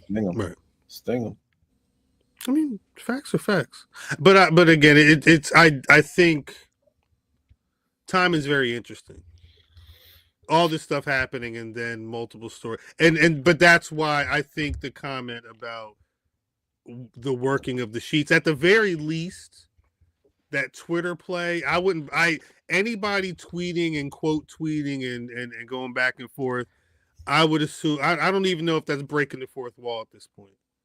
I'm scrolling past. I will say this: Miss Naomi is having a good time on her social medias. And I'm loving it. Oh yeah, that's good though. She should be. And now I'm cracking up. Cracking up. She calling her a bitch, telling her she stank. All of it. I love it. No, They said, "I hate you and I hate you and that old man." Damn. So is the hope that this would turn into a Naomi Jade match at WrestleMania? Do you think that 100%. That's in the cards? 100%. Yeah. I love to fight. I think if we do have that, I hope that they are practicing now. See, which I'm sure they are. They said Jade had been in the Performance Center. Only reason I'm saying this because I want them to be successful. And, I don't want any room left for people to say, "Oh, they should have never had a match on Mania," because Naomi's worked very hard and she have a moment like this. And I just really hope that she, if that is what's wrong with his face? Let me fix that comment. I don't want there to be any room for me to say. Is that better? Is that better? It's not about me. No, not you. I'm looking at this. I'm just saying. Yeah, I'm not saying me because I'm saying me. I'm saying me. I'm saying. Okay. I want them to be successful because I want to have a card where we have multiple Black women on the card. Right. Facts. Mania. So all jokes aside, even though I have my critiques and even though I have my personal opinions, at the end of the day, to have 3 Black female talent on the card, especially when Black male talent is pretty much non-existent in the upper card, and are being booked atrociously in the middle card, and being denied in the tag team card. These three ladies are the vanguard right now, whether you like it or not. They are the vanguard for representation of African American people on this product right now. Can I say that not enough has been talked about the amount of cooling off WWE did with Naomi after she came from TNA being the biggest wrestler, not woman, biggest wrestler in that company. She was the biggest draw in TNA, and they came over here, and I'm going to be honest, up until recently, I mean, they put them together and all that, but they cooled her off dramatically. There was a lot of like random singles matches on SmackDown where she wasn't really doing much, or she lost. Yeah. Yuck. And that's what she's talking about right now. Yeah. She's right now.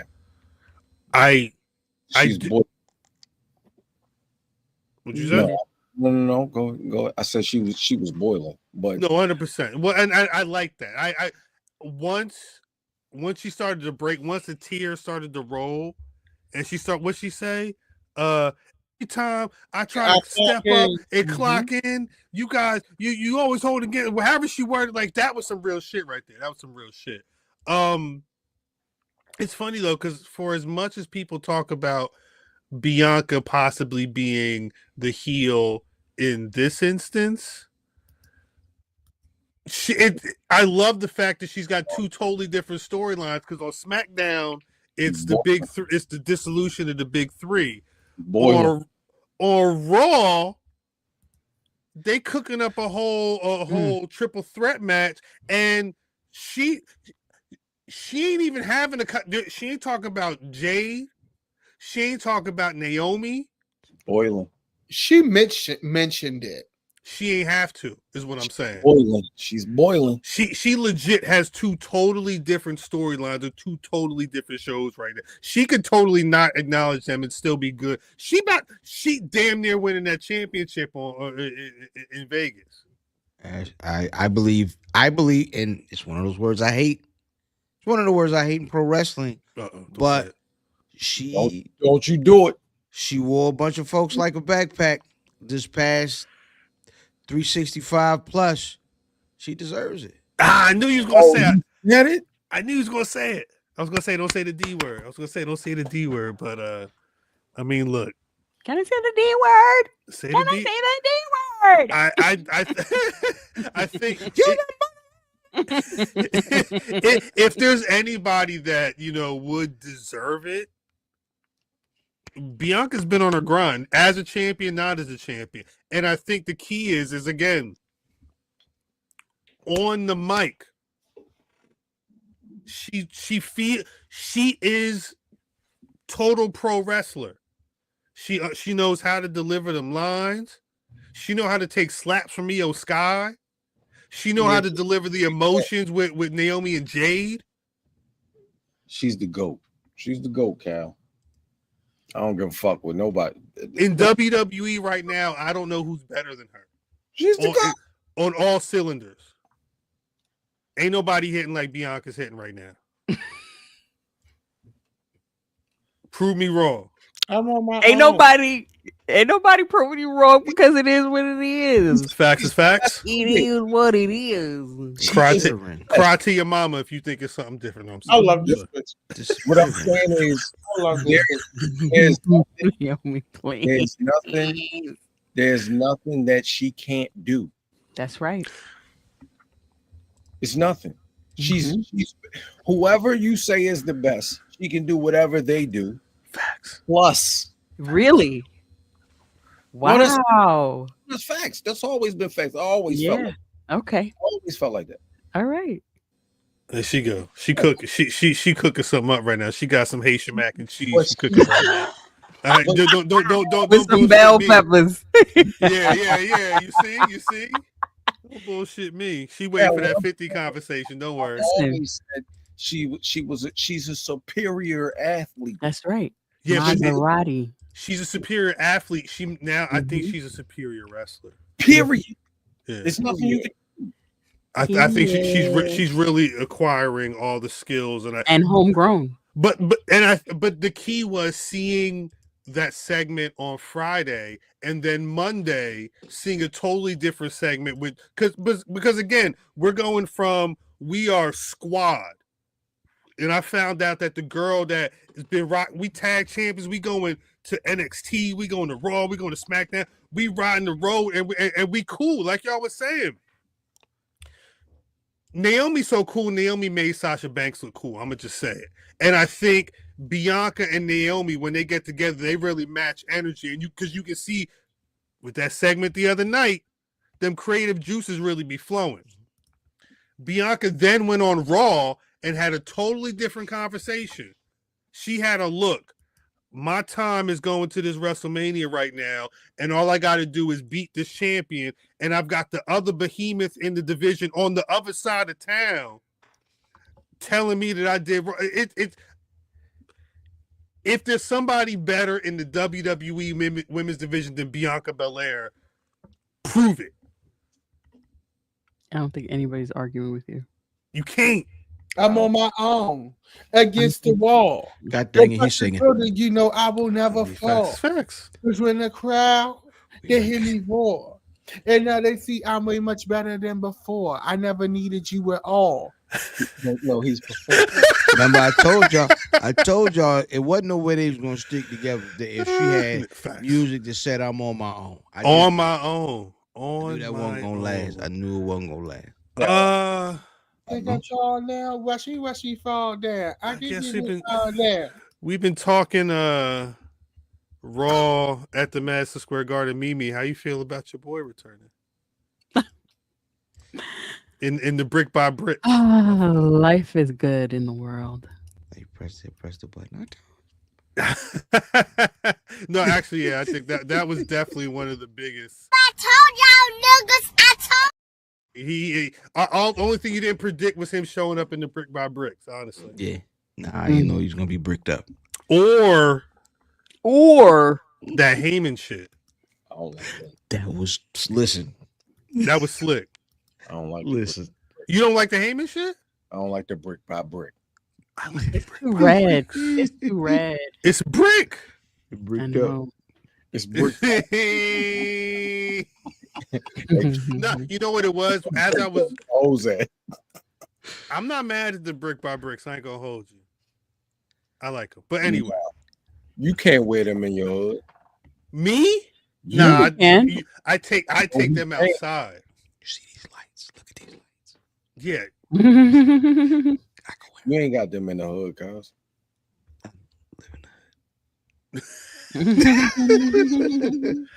I can't go down Dorsey with them. I was down Dorsey. You can definitely go down Dorsey. Only thing you can't go down Dorsey with is white. That's powder or women. You trip. I've seen plenty. I'm not my.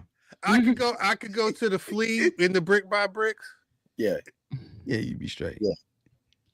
Minutes by minutes by minutes. So main event in oh my god. I'm with him. Main event in Madison Square Garden. The rematch from the first Raw on Netflix, CM Punk versus Seth Rollins in a cage. Good cage match. They was going ham in the cage. More than good. They was going ham in the cage. That was everything pro wrestling, right? They gave you the match, they gave you the story, they gave you main event, they gave you characters, they gave you nostalgia, Jimmy Snook, they gave you callbacks. Mm-hmm. They did everything. They gave you twists and turns. I don't know. I mean, I know it just happened, but I don't know a cage match that did more in general. You know the cage match that may have done more? The Elimination Chamber. But that's only because it was the start of it basically made this match happen. Plus it was the John Cena stuff. But you're right. It's hard to think of a cage match that was treated this way in story and not just used for like a fun finish. Yeah, the actual match was ill. Yeah, it doesn't matter. Nobody cares that Roman cost Seth the match. No, Seth won because of Roman. Yeah. I mean, Seth cost Punk the match. Nobody cares about that part, right?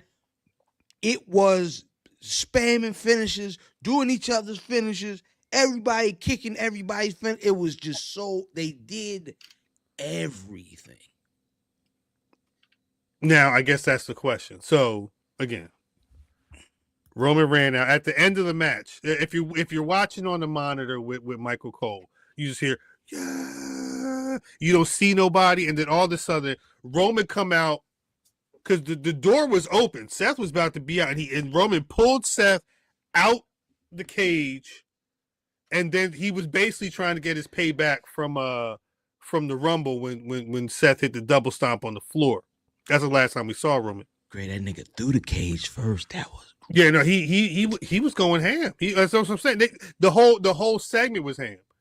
He had him laid up on the steps, and then you see Shane Helmsley and all that, they all came out and was like, "Hey, get the hell away from here! Don't mess this man up." And somehow, I didn't see Paul Heyman go out there. I didn't see Paul Heyman go in the ring.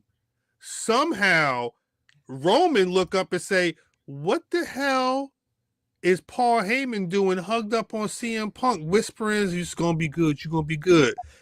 He went into that thing. That's the blackest thing Roman ever did. He said, "What the fuck?" For real?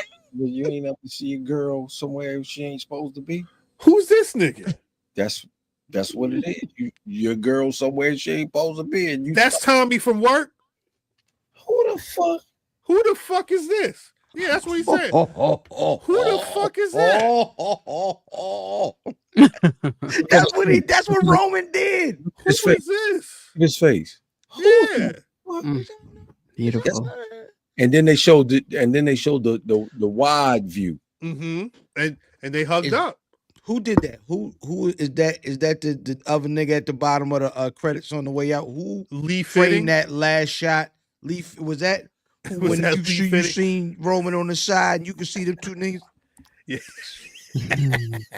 it was good. It was bad because the photos never do it justice. You really got to watch it back on Netflix to see what. It's even with the we talked about the Bianca stuff.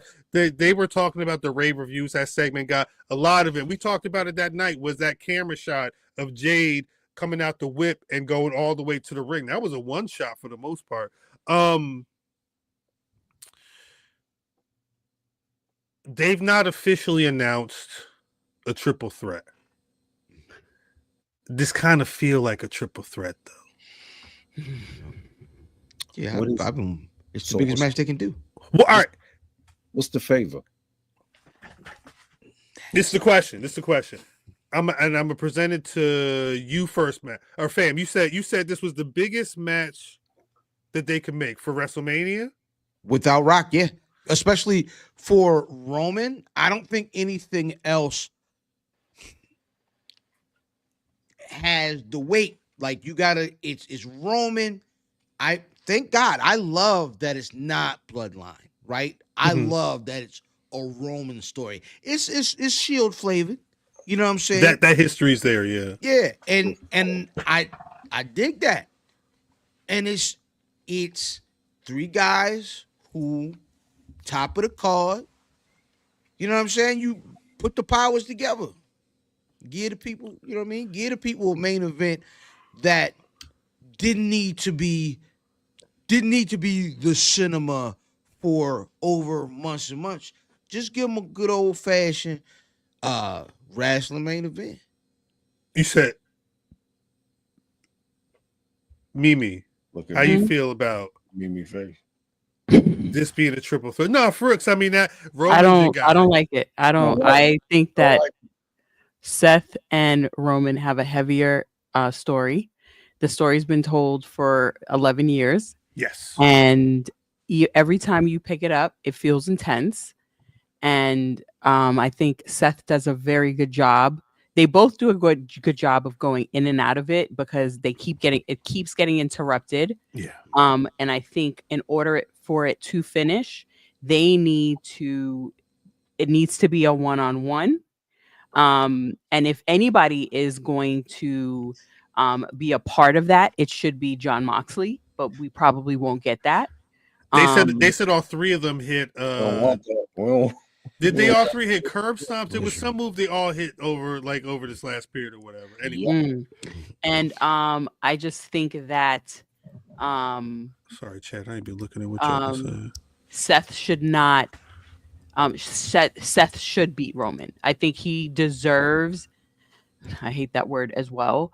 I think he has earned the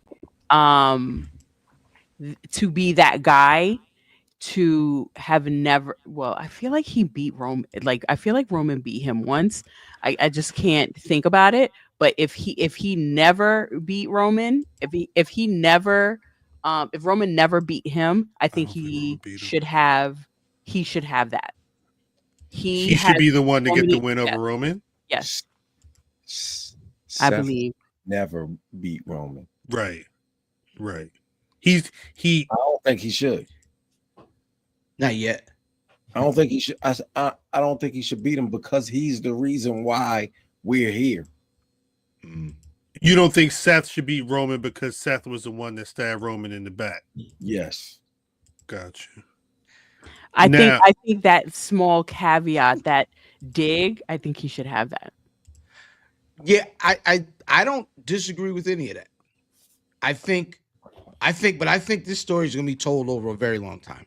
And because remember, it's really how Cody finished this story, because Roman couldn't. Roman made the mistake of deciding to deal with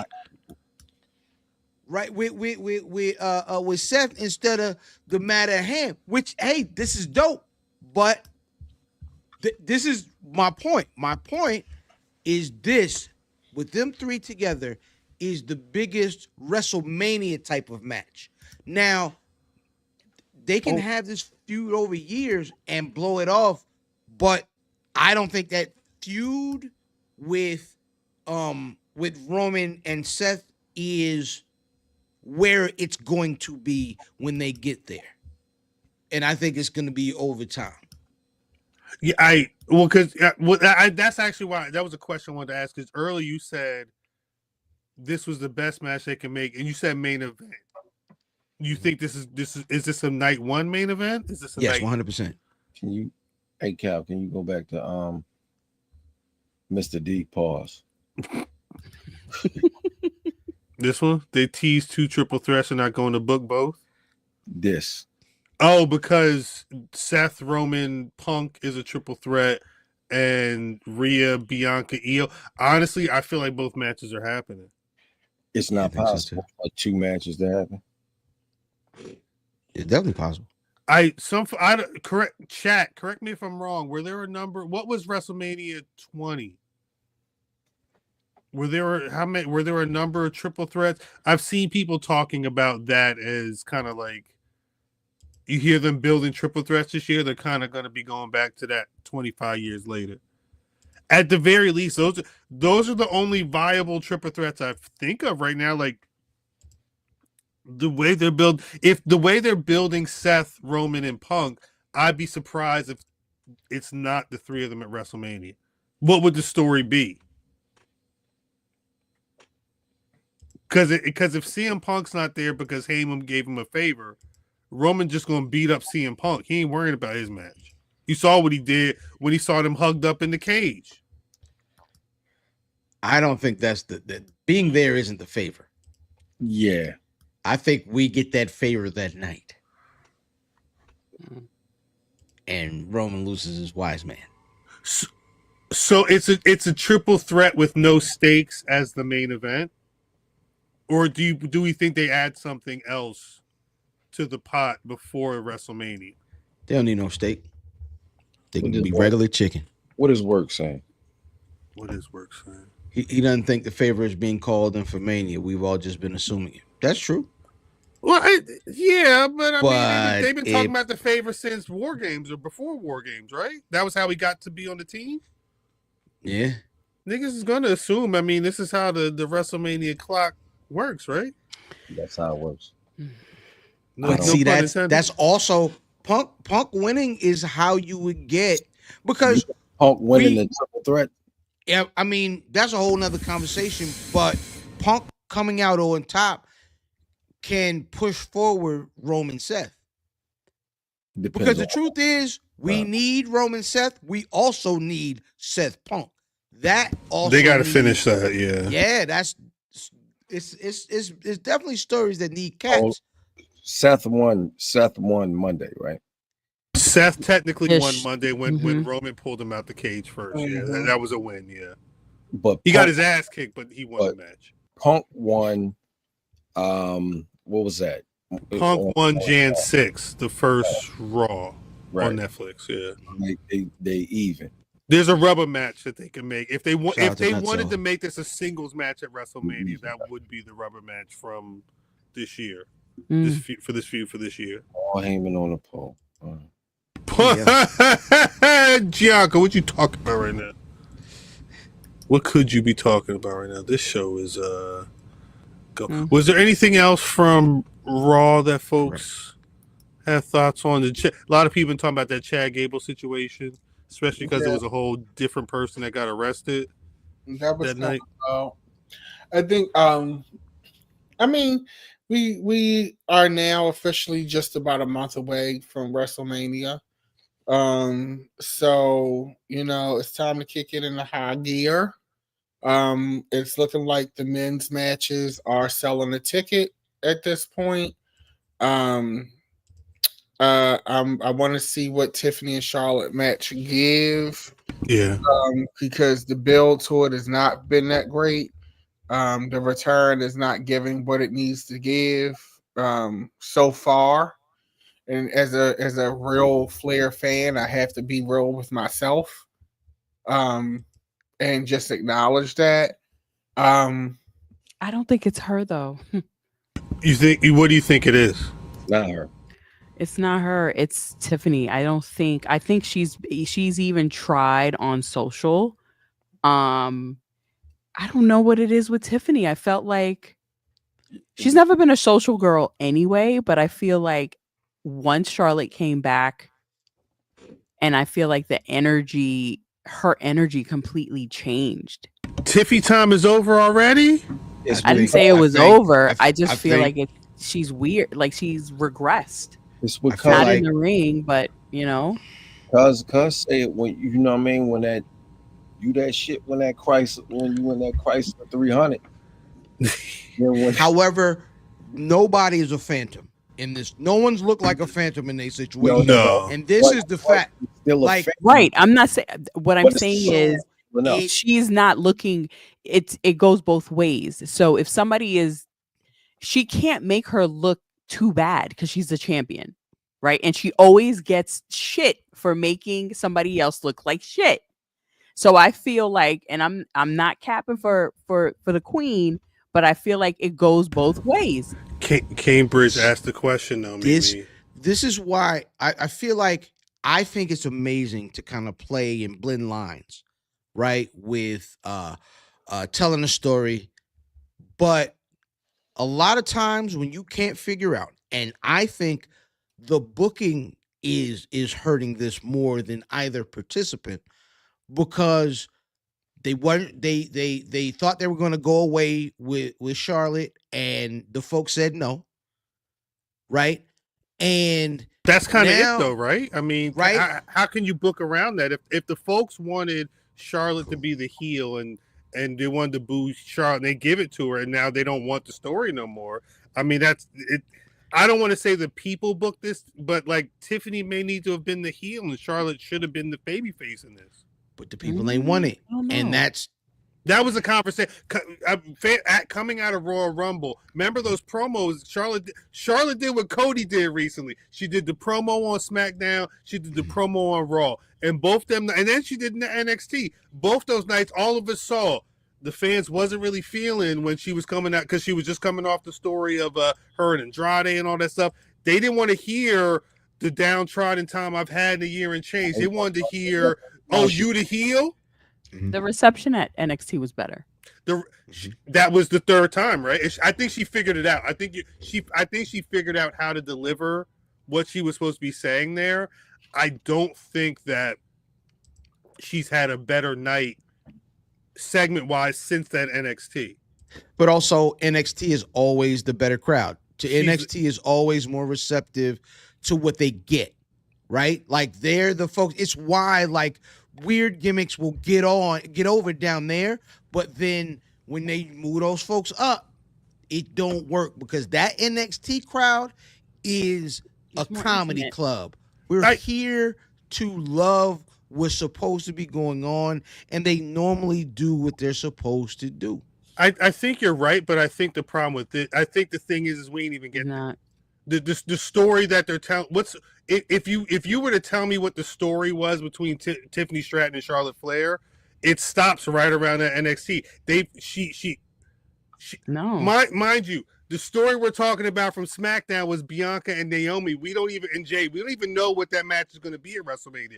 We knew what Charlotte Flair and Tiffany Stratton was going to be, and she did a figure 8.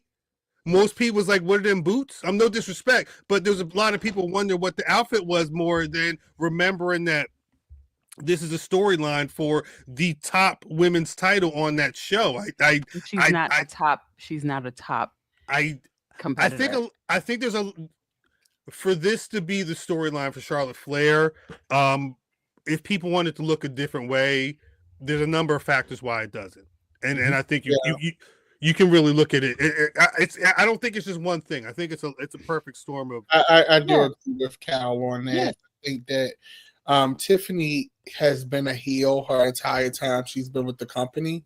That's the best one. And they've tried to switch her to a face when the crowd fell in love with a bad bitch heel persona. Right. And Charlotte has always been a heel in the company. And they tried the face thing and it didn't work. People just love to hate Charlotte Flair. I would be interested to see what a heel versus heel match looks like with two women. That would have been interesting. I think I know why they stray away from this because of the Piggy James and things in the past. Oh boy. Honestly, the who? What is that? Mickey James, they used to call her fat in the rain with that, like all that. It was a whole thing. Oh, okay. Michelle McCool and them, yeah. Right, exactly. So I get why they stay away from that. But honestly, if they really wanted to heat this match up, they should have made it heel versus heel. They should have had Tiffany coming for Charlotte's age and time. They should have had Charlotte calling her a little girl. Right. Face doing shit like that. They should have made this nasty. But I understand why they didn't from a historical context and from a women context. I totally get it. But if you really wanted to put gasoline on this, they should have been coming for each other's throats. It should have been nasty. And that was the way to go. Young and fresh versus old and seasoned. Right. What does it look like? Right. No, said the new hotness, the old busted John. New hotness. I 100% Bad agree. Boys. You don't remember Bad Boys? No, yeah. What you gonna say? You don't remember Bad Boys? You I was too young for Bad Boys. What you saying right now? No. I think I was probably like 30. We was in the movies together. This is what I'm talking about. Oh yeah. And you know what's so interesting when Rhea and Charlotte had their feuds, because Rhea and Charlotte, I enjoyed both times they was together. Rhea kind of played around with that a little bit. Even though Rhea was a face in that situation, but Rhea was an edgy face, right? And the look, Rhea's look is different. So it just blended a certain way. This really should have been Nicki Minaj versus Lil' Kim. This is when Rhea went with the Queen. I think the Queen brought it out of her. Maybe it was because of the first time around when she admit that she wasn't ready. They had all that story. Now, right. And now that because she said mentally she wasn't ready for it, and it really, fuck with her when they took the belt off of her. So I think that second time around, it made her come out of her zone completely, because that's the most I've ever liked Rhea was in that feud. From 39.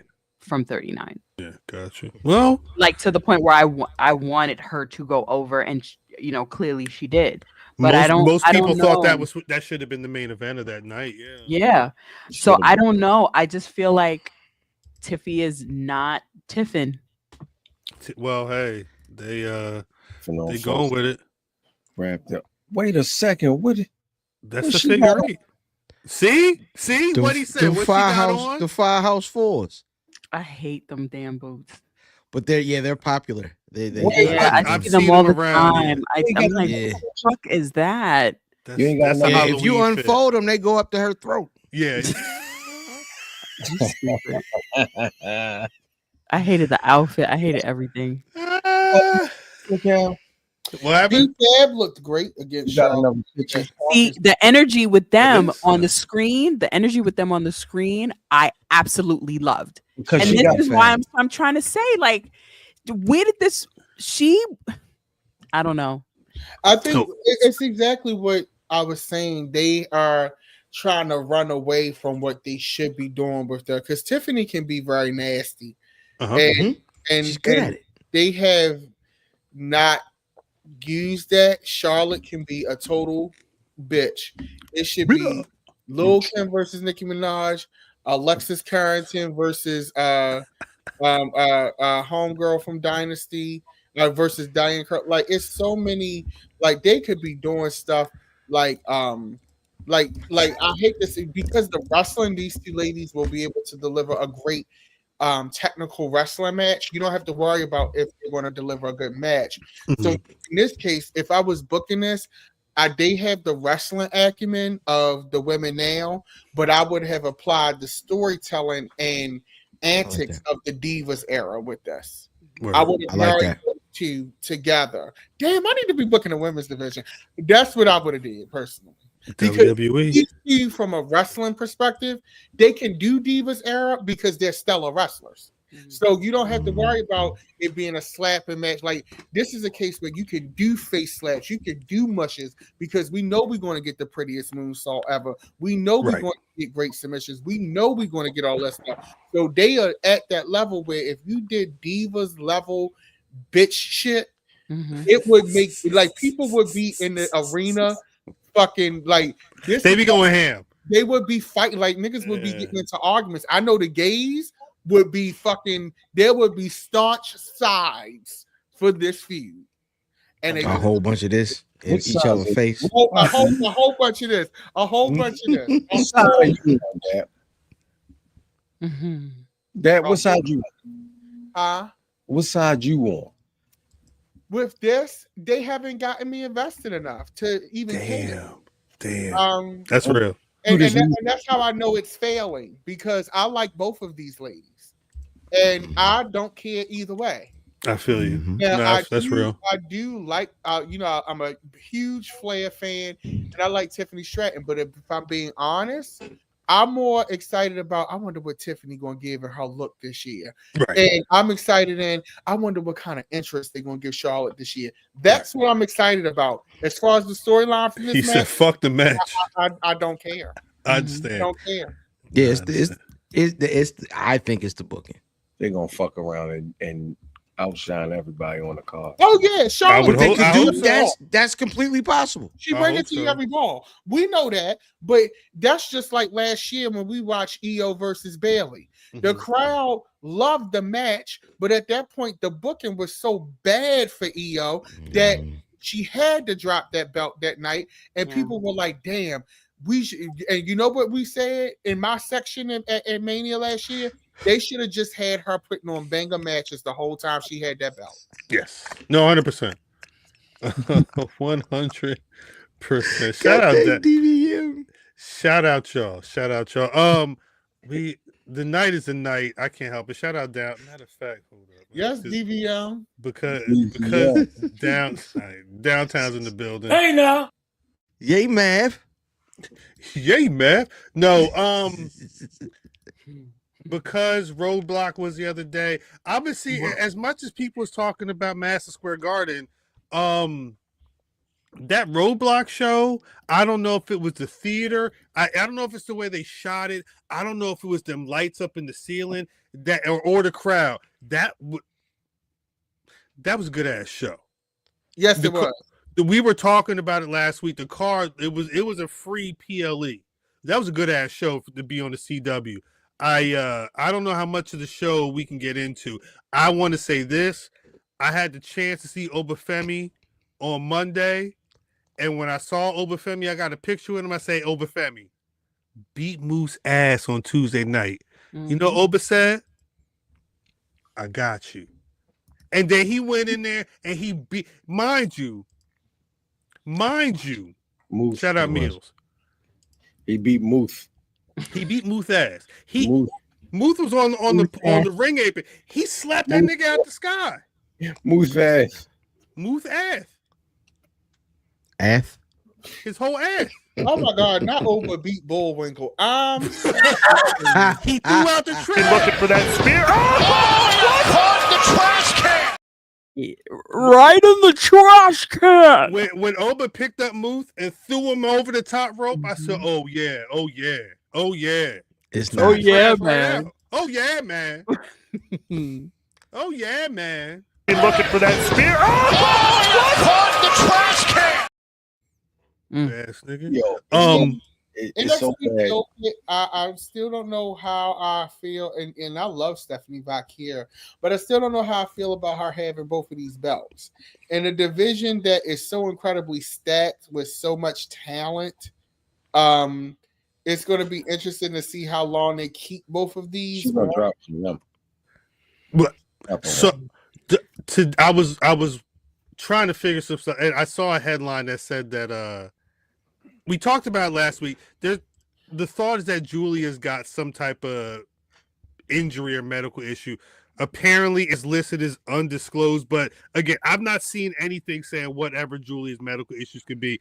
Today, though, I saw people saying, just like Mike Bailey, that she may have had like a visa situation.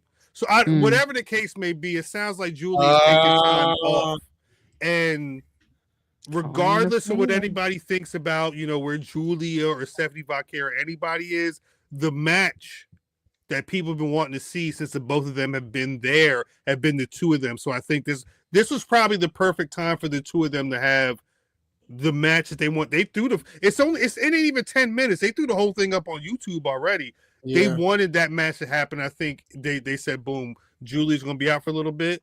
We might as well get Stephanie to hold them titles for a little bit, or drop I feel like she may be dropping that North American Championship and the Jada Parkers and the Sol Rukas, and because they've been all cooking. So yeah. I feel like it's going to be complex to get that belt, one of those belts off of her, because if either they're going to pull it and say you can't be double champ, because she can't. How are you the big champ and lose to a mid-card nigga? Like, you know what I'm saying? Right. So it's right. You got to tell a story that makes sense here. They unified him. Like, when was it Mello that unified him when he had both of them? Who was it that had both of them and they were kind of like Mello unified? Keep doing this. Oh, they unified him for the North American title. Yeah, that's what it was. Yeah. But I bring it up because A, there's a history of that. Mm-hmm. But B, I feel like it's a situation where they may want the person that gets that title to be defending the big belt. Yeah, I just it's going to be interesting to see. I just think they just have an onslaught of women in that division, that to have it sitting on one person, both of those belts, to me just seems like, I can't say no other word, seems asinine to me. It's a waste. Sometimes it's a waste because you want both of those belts moving. But also too, I think we're now going to start seeing real world implications creep into wrestling, because Jamie Hayter had the same issue. If it is indeed a visa issue, Jamie Hayter is dealing with that over in AEW right now. Right. So I think where's Hayter from? I think London or the UK or Australia, something like that. Yeah. It's going to be interesting to see, especially because wrestling for as racist as it can be sometimes, it is also the poster child for diversity, equity, and inclusion, oddly enough. How about that? In its staffing of talent. So it's going to be interesting to see how these visas, the tariffs, all of that, now you're starting to see those real world implications affect the fantasy that you use to explain it. Right. You're starting to see that. I mentioned Mike Bailey earlier. He just made his AEW debut. When I believe was he signed with NXT before? Speedball had a visa issue a while ago, and he couldn't make. He was actually barred from being in America for like a year or something like that because he was wrestling when he didn't have his shit together. That I don't know. I don't remember if it was NXT or what.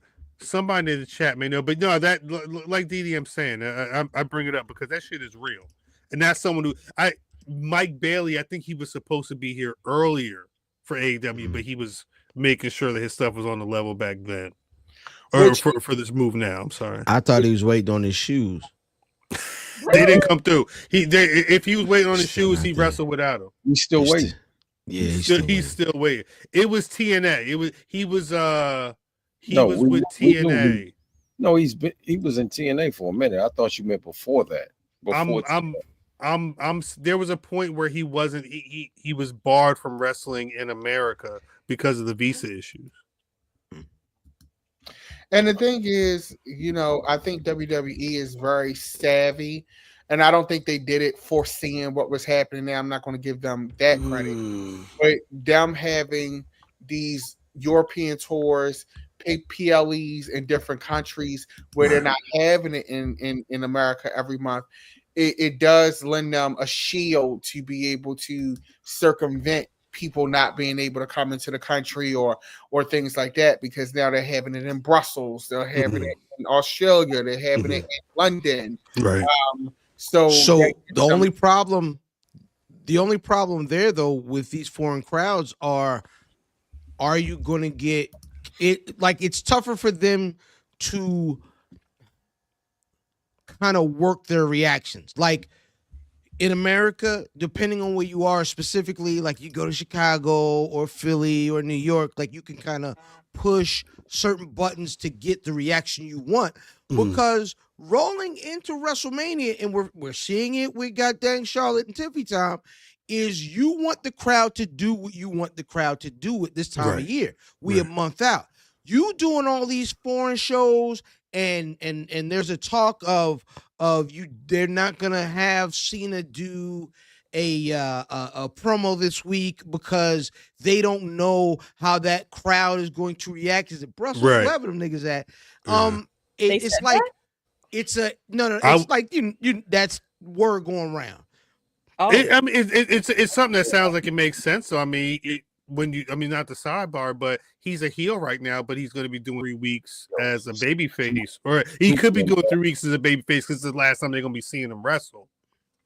I mean, we supposed to get that the dreaded R-Truth beatdown this week. If Cena's out there smoking a cigarette, where you guys seeing all this? On the internet, dirt sheets. You know me, the dirt sheets. I checked in 2016 when Mike Bailey was wrestling for Pro Wrestling Guerrilla. He was banned from working in the U.S. for 5 years for not having a work visa. He was wrestling. He was doing a lot of indie shit, and he got caught. So when people started seeing him in TNA, that's because he was just being able to be working in the U.S. So where's he from? The U.K. Canada, I believe. It's interesting though. Somebody, I mean, this is off topic. I know we getting late here, but somebody brought up Javon brought up a great point about why is the SmackDown champion on Raw being a bigger deal than the Raw champion on their own show? Good question. because the hierarchy is the hierarchy. To be honest, that Gunther's been relegated to choking Jey Uso out on the road to WrestleMania. Until Yeet Man wins. Yeah. Yeet Man. That's sad. You're not. It's sad. You're not wrong, DDM, because that's exactly what's happening. But it's sad. I also think Yeet Man should win. But what happens to Gunther? Yeah, they just gave up on him. He got to regroup. When he got the belt, I had high hopes because it looks like they were going to present him well. They were. When you have him going against Otis, that tells me everything I need to know. And Otis was getting bars off. Yeah, Otis was. That's the part. I thought he was like, all right, if he go in and destroy Otis, okay, but it was a fight. Otis was getting busy for real. No disrespect, but Otis. I'm with you. You Otis? I'm with you. He's the champion, and no shade. He's the champion, but Gunther is not booked better than Damian Priest. He's not booked better than Drew McIntyre. He's not booked better than Logan Paul. Definitely not better than Drew McIntyre. But when Yeet Man wins, it's up. It's up and it's stuck. Yeah, but now I'm starting to question now. Is the finale to Yeet Man winning the belt? Because now I'm starting to question, and I love Jey Uso, right? I'm starting to question if Pat post the win, post the Yeet, is Jey Uso compelling enough and a ring technician enough? He's a good wrestler. Is it good enough post the Yeet to keep the people coming back every week post the Yeet? I think this is an amazing question, right? And I think this is an amazing question because of what I said when this belt first came out. This is the goddamn Super Intercontinental Champion. And the goddamn Super Intercontinental Champion got to get busy in that goddamn ring. Look, Meal said it.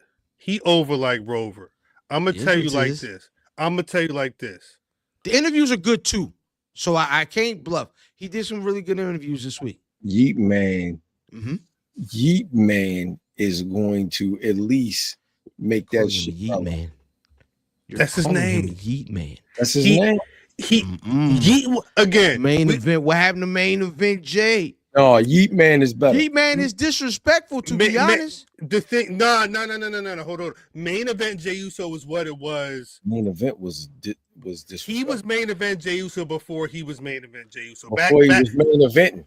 Early when pandemic, he niggas was main event. You call him Yeet Man. But think about it. He wasn't supposed to be Yeet Man. What had happened was him and Cody Rhodes got booked into a tag match, and they won the tag titles at the beginning of a fast lane. And then they went to Cody Rhodes' trailer, and they was drinking the whole show. By the time they went to the press conference, Jey Uso was so lit. Yeet was the thing that he said all day. Yeet wasn't supposed to be here, but guess what?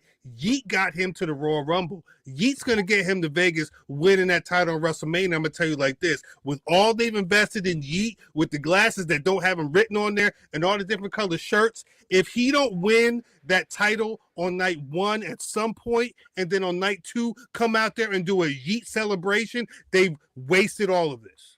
What's the point? He's going to win. I have no doubt in my mind that he's going to win that belt. My question is, post winning the belt, what's next? I say he has been. I've said the same thing when the first Heat came out, when it was a month later, when he won the Intercontinental Championship, and now I've felt I'm a huge Samoa fan. It's late. Samoa. Stop it. So my thing is, I'm always like, is this gonna work? Even with Roman sometimes. I'm like, okay, is this going to hit? Is this going to hit? Because I'm a realistic fan, okay? And I have been in this space on the other side for a very long time, and I've seen things come and go. Y'all don't want this TV rap music though. From these wrestlers to cereal. Like, I've worked every aspect of branding, and I've seen things come and go. What works, what doesn't work, what mashups, what all the, and for me, I'm just kind of like, I'm a realistic fan. I'm always like, is this gonna hit? Is this gonna hit? I'm gonna be in the back, I'm gonna be in the front cheering you, but I'm always gonna be like, I don't know. And right now, he's super up. Like, every time Rap Raw comes on, I'm like, is it going to hit? Yeet. It hits. Yeet. That shit is over. But you're right. It's gonna be another. Is WrestleMania gonna be up when he wins? That's the thing too, because what works during WrestleMania season is different when all the casuals gone on about their business. Right, but he's been up. He's been up though.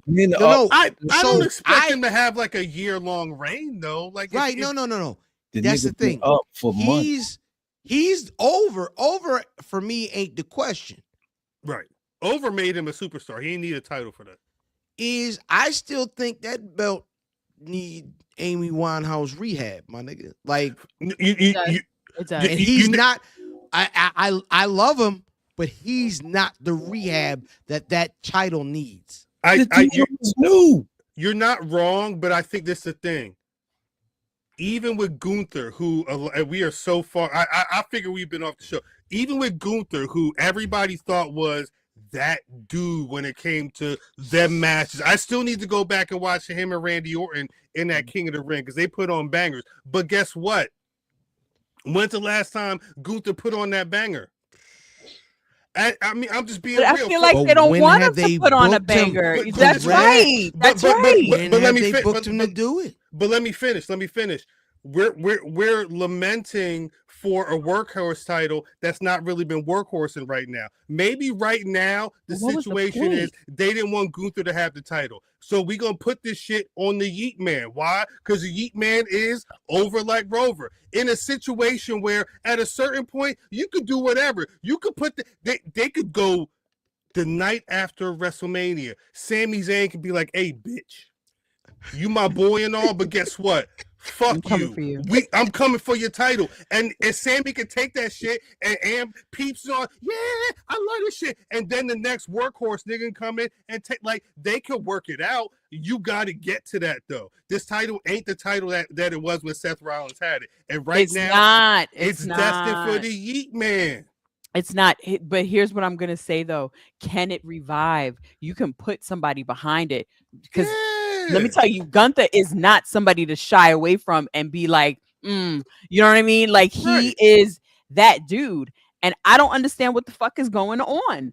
Why did you split the title in the first place? It's like you do shit to see, like, I can't even explain it. I can't even give it an explanation because it made no sense that they split it.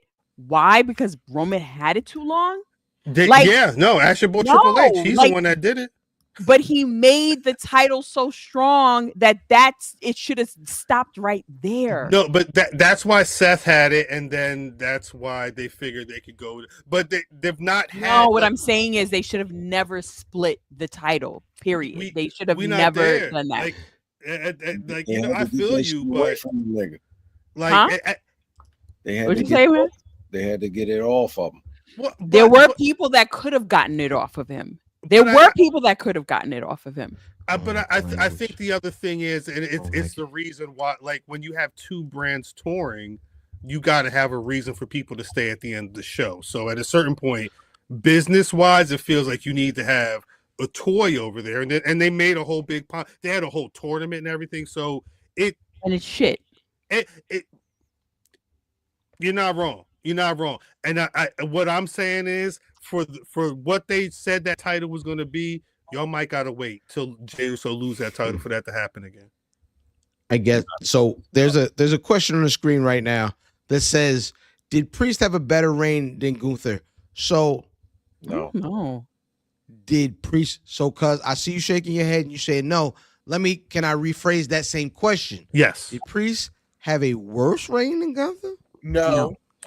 Also, no. He had a better booked reign than Gunther. Because it felt like they actually cared about that. He left. He didn't feel like a champion to me. Better. No, but he left better as a worker from having that title. So that title did its job. He needed that for him.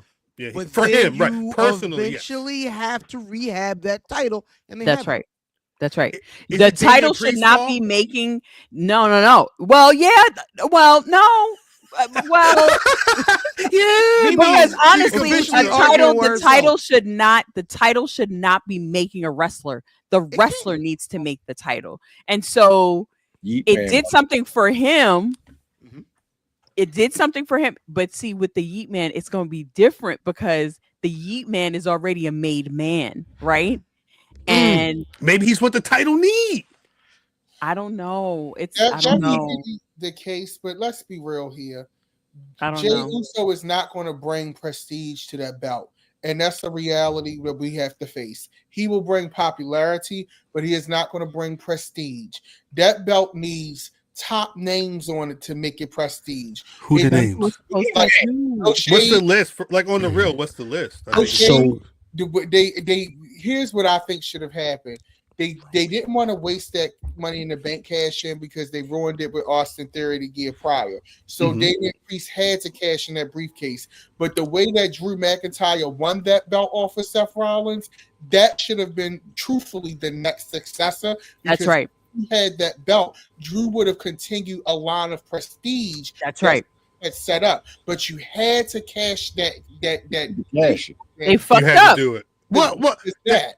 Well, and I will arguably the Drew CM Punk storyline was the biggest storyline of last year, and they didn't need no fucking belt. So I mean, that's why Drew was the perfect fit for it.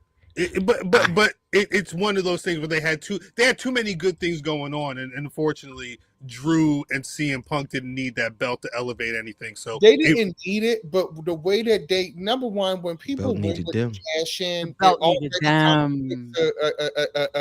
thing on it. When you win with a cash in, it automatically kind of makes the crowd, especially if they're rooting against you or they don't view you as a top tier. Top card guy anyway, it already forces the crowd to look at your reign a certain kind of way. Right. But when you have that happen after Drew and Seth have that great match at Mania 40, and then you have Damian Priest win the belt in the fashion that he won the belt in, then he gets the belt and the reign is okay. Then you get Gunther in the belt and the reign is, what is this?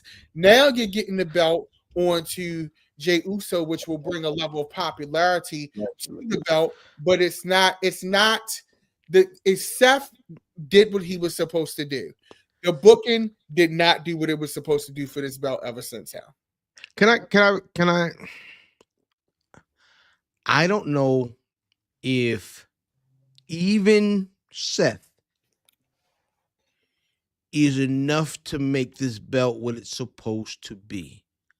I think because when you bring out a belt and you call it a world champion, but it's always obviously second place, if you put niggas at the level of where Roman is, which for the most part just doesn't exist. There's maybe 3 guys, right? Once you put the Super Intercontinental title on them niggas, it brings them down. When they were calling Seth the workhorse champion, they were calling him the Intercontinental champion from back in the day. They was calling him Shawn Michaels and Bret Hart and Ricky Steamboat. Yeah, but it mattered. It doesn't matter. The belt mattered. Like regardless. What I'm saying, but my point, right, is at this point with that title, you have to put that title on someone who is un-F-wittable. You cannot dispute what the level of this belt is because of who has it. And I feel like at this point, Roman Jerome Reigns might be the only nigga that could put that belt where it needs to be to be held in the proper esteem so it can make folks that hold the belt after him. Now, do you think that they're going to do that at the expense of the other guys? One more time, Moose. What you say? At the what of? The white Moose. The white Moose. You said Smith? Are they going to do it at the expense of you know who? Because you know, as soon as he gets that belt, ain't nobody going to be fucking talking about that man. They don't talk about him now. So I think y'all on the thing.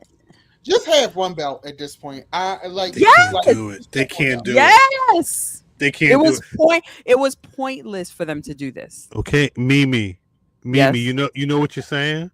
What? You're saying that since WrestleMania XL, you want to see Cody Rhodes on both shows. No, I didn't. That's Mimi. If they have one belt, the undisputed WWE Championship is the belt. Fam called first of all, Intercontinental title. It is the workhorse belt. It don't feel like the belt for the face of the company. First of all, he should have never beat him.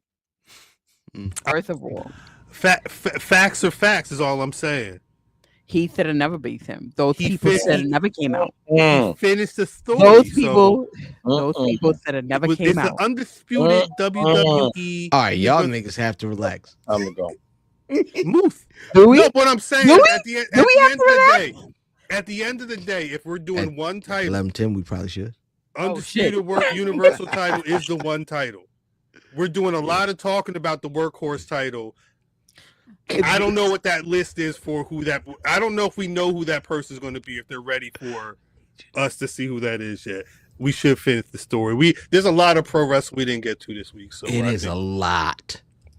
Because there was as much as we talked about one cage match, there was a very, very good cage match. I can't even act like I can have a good conversation about that cage match. I need to run them both back on Black Rasslin. Is great. Are you talking about Ospreay and Kyle Fletcher, my husband? Yeah. They did the whole Spanish fly off the side of the cage. He was like, "Fuck yeah!" That was know it, bitch. And a gold choker, bitch. And a diamond choker. And the women on that show. Tony Storm and Mariah May did a fantastic job. Sean Tragedy. Let me ask you a question. Because y'all bring up two of the best matches that night. That's our AEW correspondent. Should Moxley, Copeland, and Christian Cage gone on at the end of that show? No. That doesn't for that phenomenal of a cage match and that phenomenal of a women's title match. So they probably should have sacrificed that. Here's the issue: is they are holding on to the dead hand of the Beatdown Clan or whatever Moxley and them niggas is calling themselves. The Beatdown Clan's funny. The Death Riders? Yeah. Word. Yeah. The Rough Riders. Anyway, whatever them niggas is, they are holding on to the corpse of that goddamn storyline. And where they have those guys put in the pantheon of who their guys are, I understand why they end the show with them guys, but the problem isn't that they're putting that at the end of the night. The problem is that storyline stinks. It stinks. I wish he would just go back to WWE. Moxley? He was for him to put a Charlotte on and stick pencils in each other. Nah, I don't want him to do that either. I don't want him to he can't do that.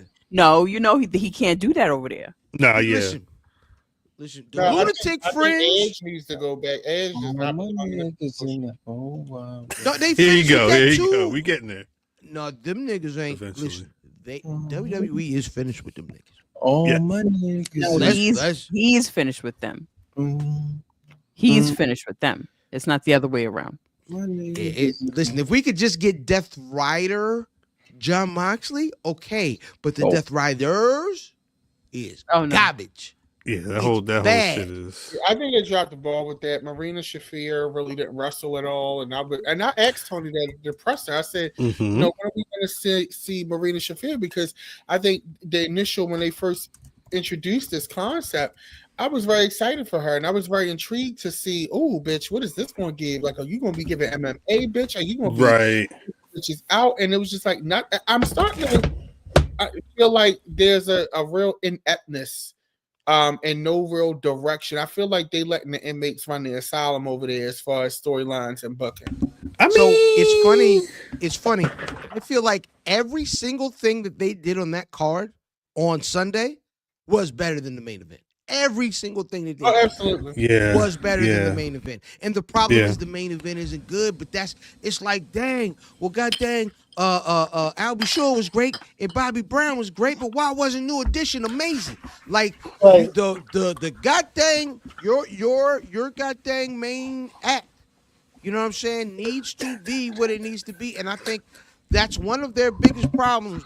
But I saw something Wednesday that I feel like they may be fixing it, and they may be trying to copy some things, because I think there is really, really, really good juice in telling a story with the Hurt Business and MJF holding hands together. I didn't realize MVP and MJF had such history. Listen. That whole segment was very, very good. It was good. And it got juice. Yeah. But they have to throw the Death Riders in the trash can. Yeah. Do Wardlow still work there? Who? Do Wardlow still work there? There actually, shouts out to my boy Tone Live, the mayor. He hit me up the other day asking about he asked me the same question. Wardlow was injured last September. And it's kind of just been outside. Like he was recently seen like doing some type of project, but there's no official word on if he's going to be back or anything like that. But I guess it sounds like he's still signed to AEW.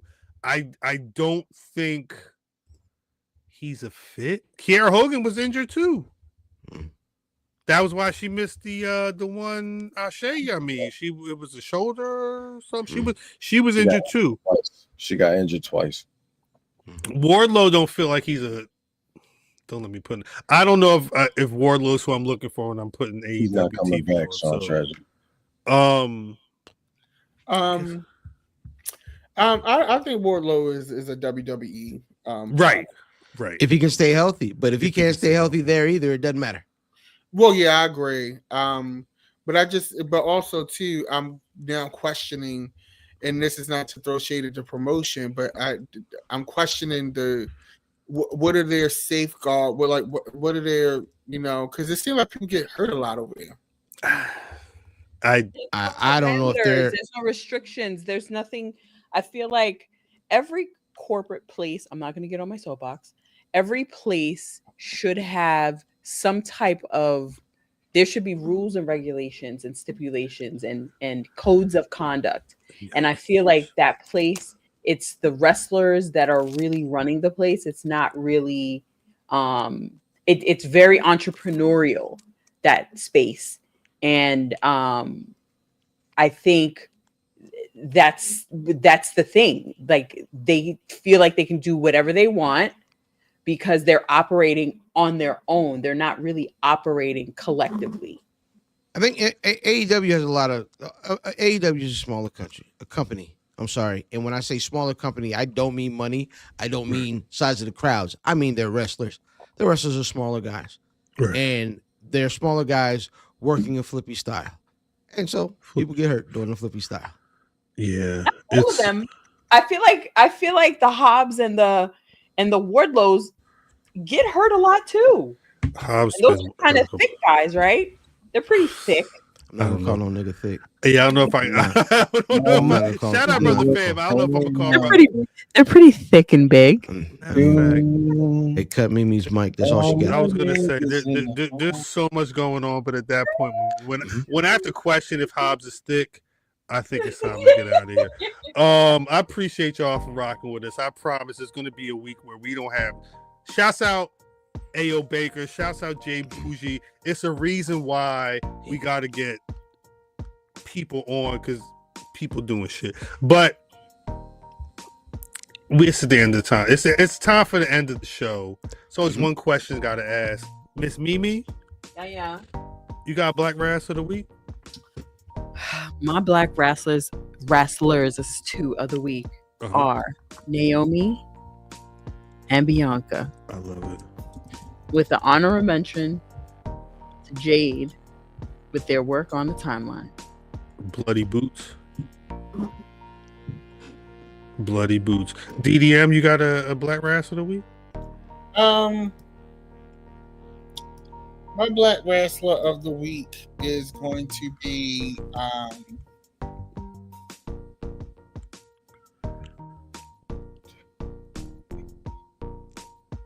This nigga I thought he was asleep. I thought he was asleep. I thought he was asleep. My Black Wrestler of the Week, I'm gonna give it to Miss Parker. Shout out. Shout out. She had her moment with Mickey James. It was good to see her on NXT the other day. I like that. Brother Fan. Hey man, I don't usually like to do this, but I am going to go with non-wrestlers this week. Okay. I'm gonna go with 4 non-wrestlers. I'm gonna go with Sister Mimi, DDM, Brother Cal, Brother Math, everybody for showing up for the panel this week and rocking out. We had a great time, man. Wasn't it in our contract? Shout out Doc for flipping the coin. If you didn't see, we actually we did a whole live coin flip for the predictions title. It's at the beginning of the episode. Shouts out to Fam for cooking this up. Shouts out to Doc for letting niggas rock. And shout out to me, the champion. Hey, cut on mic again. Nah, hurry up. Like fast, really fast. brother man. I'm going with our 6th member, my Canigliere. Shout out Tony Brown. Hold up. Meet the Browns. Where's now. I'm glad that title reign was short. Meet the Browns. That's a Corey with us too. Yep. Facts. Shout out Corey. Corey was mad. I said shout out. Don't worry about it, Dad. I said shout out on the panel, and Corey thought I told him to shut up. I said, God damn. Yeah. I don't hate you, my brother. Because he need to shut the fuck up. Hey, Purple Face, yo, next time, just take the first toy we give you, nigga. Purple Face, yo, I'm sorry you lost your fronts during that the panel earlier Saturday. I don't know where they went. Hey, shout out to them niggas for getting mad. They got mad. I mean, hey, when you, I'm gonna say this: when Black Rasslin in the building, and you're talking nice about Swerve Strickland, you can't be surprised if a nigga say, "Hey, get him out of here." Man's is culturing when it's time for him to culture. He don't culture all the time. It was the silence though. Pin drop. Yeah. Then bro came back. Well, we was talking about anime. Yeah. I thought he was my best friend. Wait, Matt, did you give your Black Rasslin? Chris Jericho's cruise. Of course. Who did you say? I'm sorry, I didn't write it down. Only remember. He said me. Brother Fan. Cousin Fan. He said Tony Brown. Oh, that's right. He did say Tony Brown. My fault. I did say Tony Brown. My Black Wrestler of the Week. I'm going. Actually, it's another BlerDCon related. Shouts out to Slade. Shouts out to Andino. Yes. They was in the building. It was good to have a panel, talking about pro wrestling shit and having pro wrestlers in the building talking about that stuff too. So yeah, shouts out to them for coming through. Shouts out to y'all for rocking with us, Miss Mimi. Yeah. We got to get out of here. Where can the people? Is the Buckle gonna be able to survive? I don't know, because Elon is playing games every time. Elon plays games 10 minutes into the spaces. He shuts us down. Then we try to get back on. He cuts us off again, and then we're getting error messages when we're trying to set up the spaces again. I've tried, Justin has tried, and Corey have tried. Y'all gonna end up having to do a YouTube on Tuesday nights watch. Yeah, Corey directly in the Foot Locker's Wi-Fi. If y'all trying to put the spaces on video, we'll make it work. Yeah, you already know. But we had that conversation. I just want to make sure that people know because you know, it will probably be what makes the spaces so this space. Our space is one of the first wrestling space podcasts to happen. Right. And that's what makes it so unique that we can just hop on the way we hop on. And doing a YouTube, we've talked about the YouTube before, and we always we're like, okay, maybe we should do it, and then shit just fuck. We're just like, no, we can't. It's it's just the easy access, and yeah, I don't know. We'll TBD, but yeah, work with us, y'all. We'll figure it out. DDM, where people can find you. You know, and they invite us on all of the social networks. Oh, shout out to Instagram. They finally took me off punishment. My people actually starting to be able to access my reels now because it was giving girl. This isn't the math is not mathing with this exposure. So my little rants started going viral again. So yeah, shout out to them. Shout out Ed. Not shout out to that. Screw face. Brother fam. Hey man, IlFam790 your social media choice, man. Y'all niggas listen.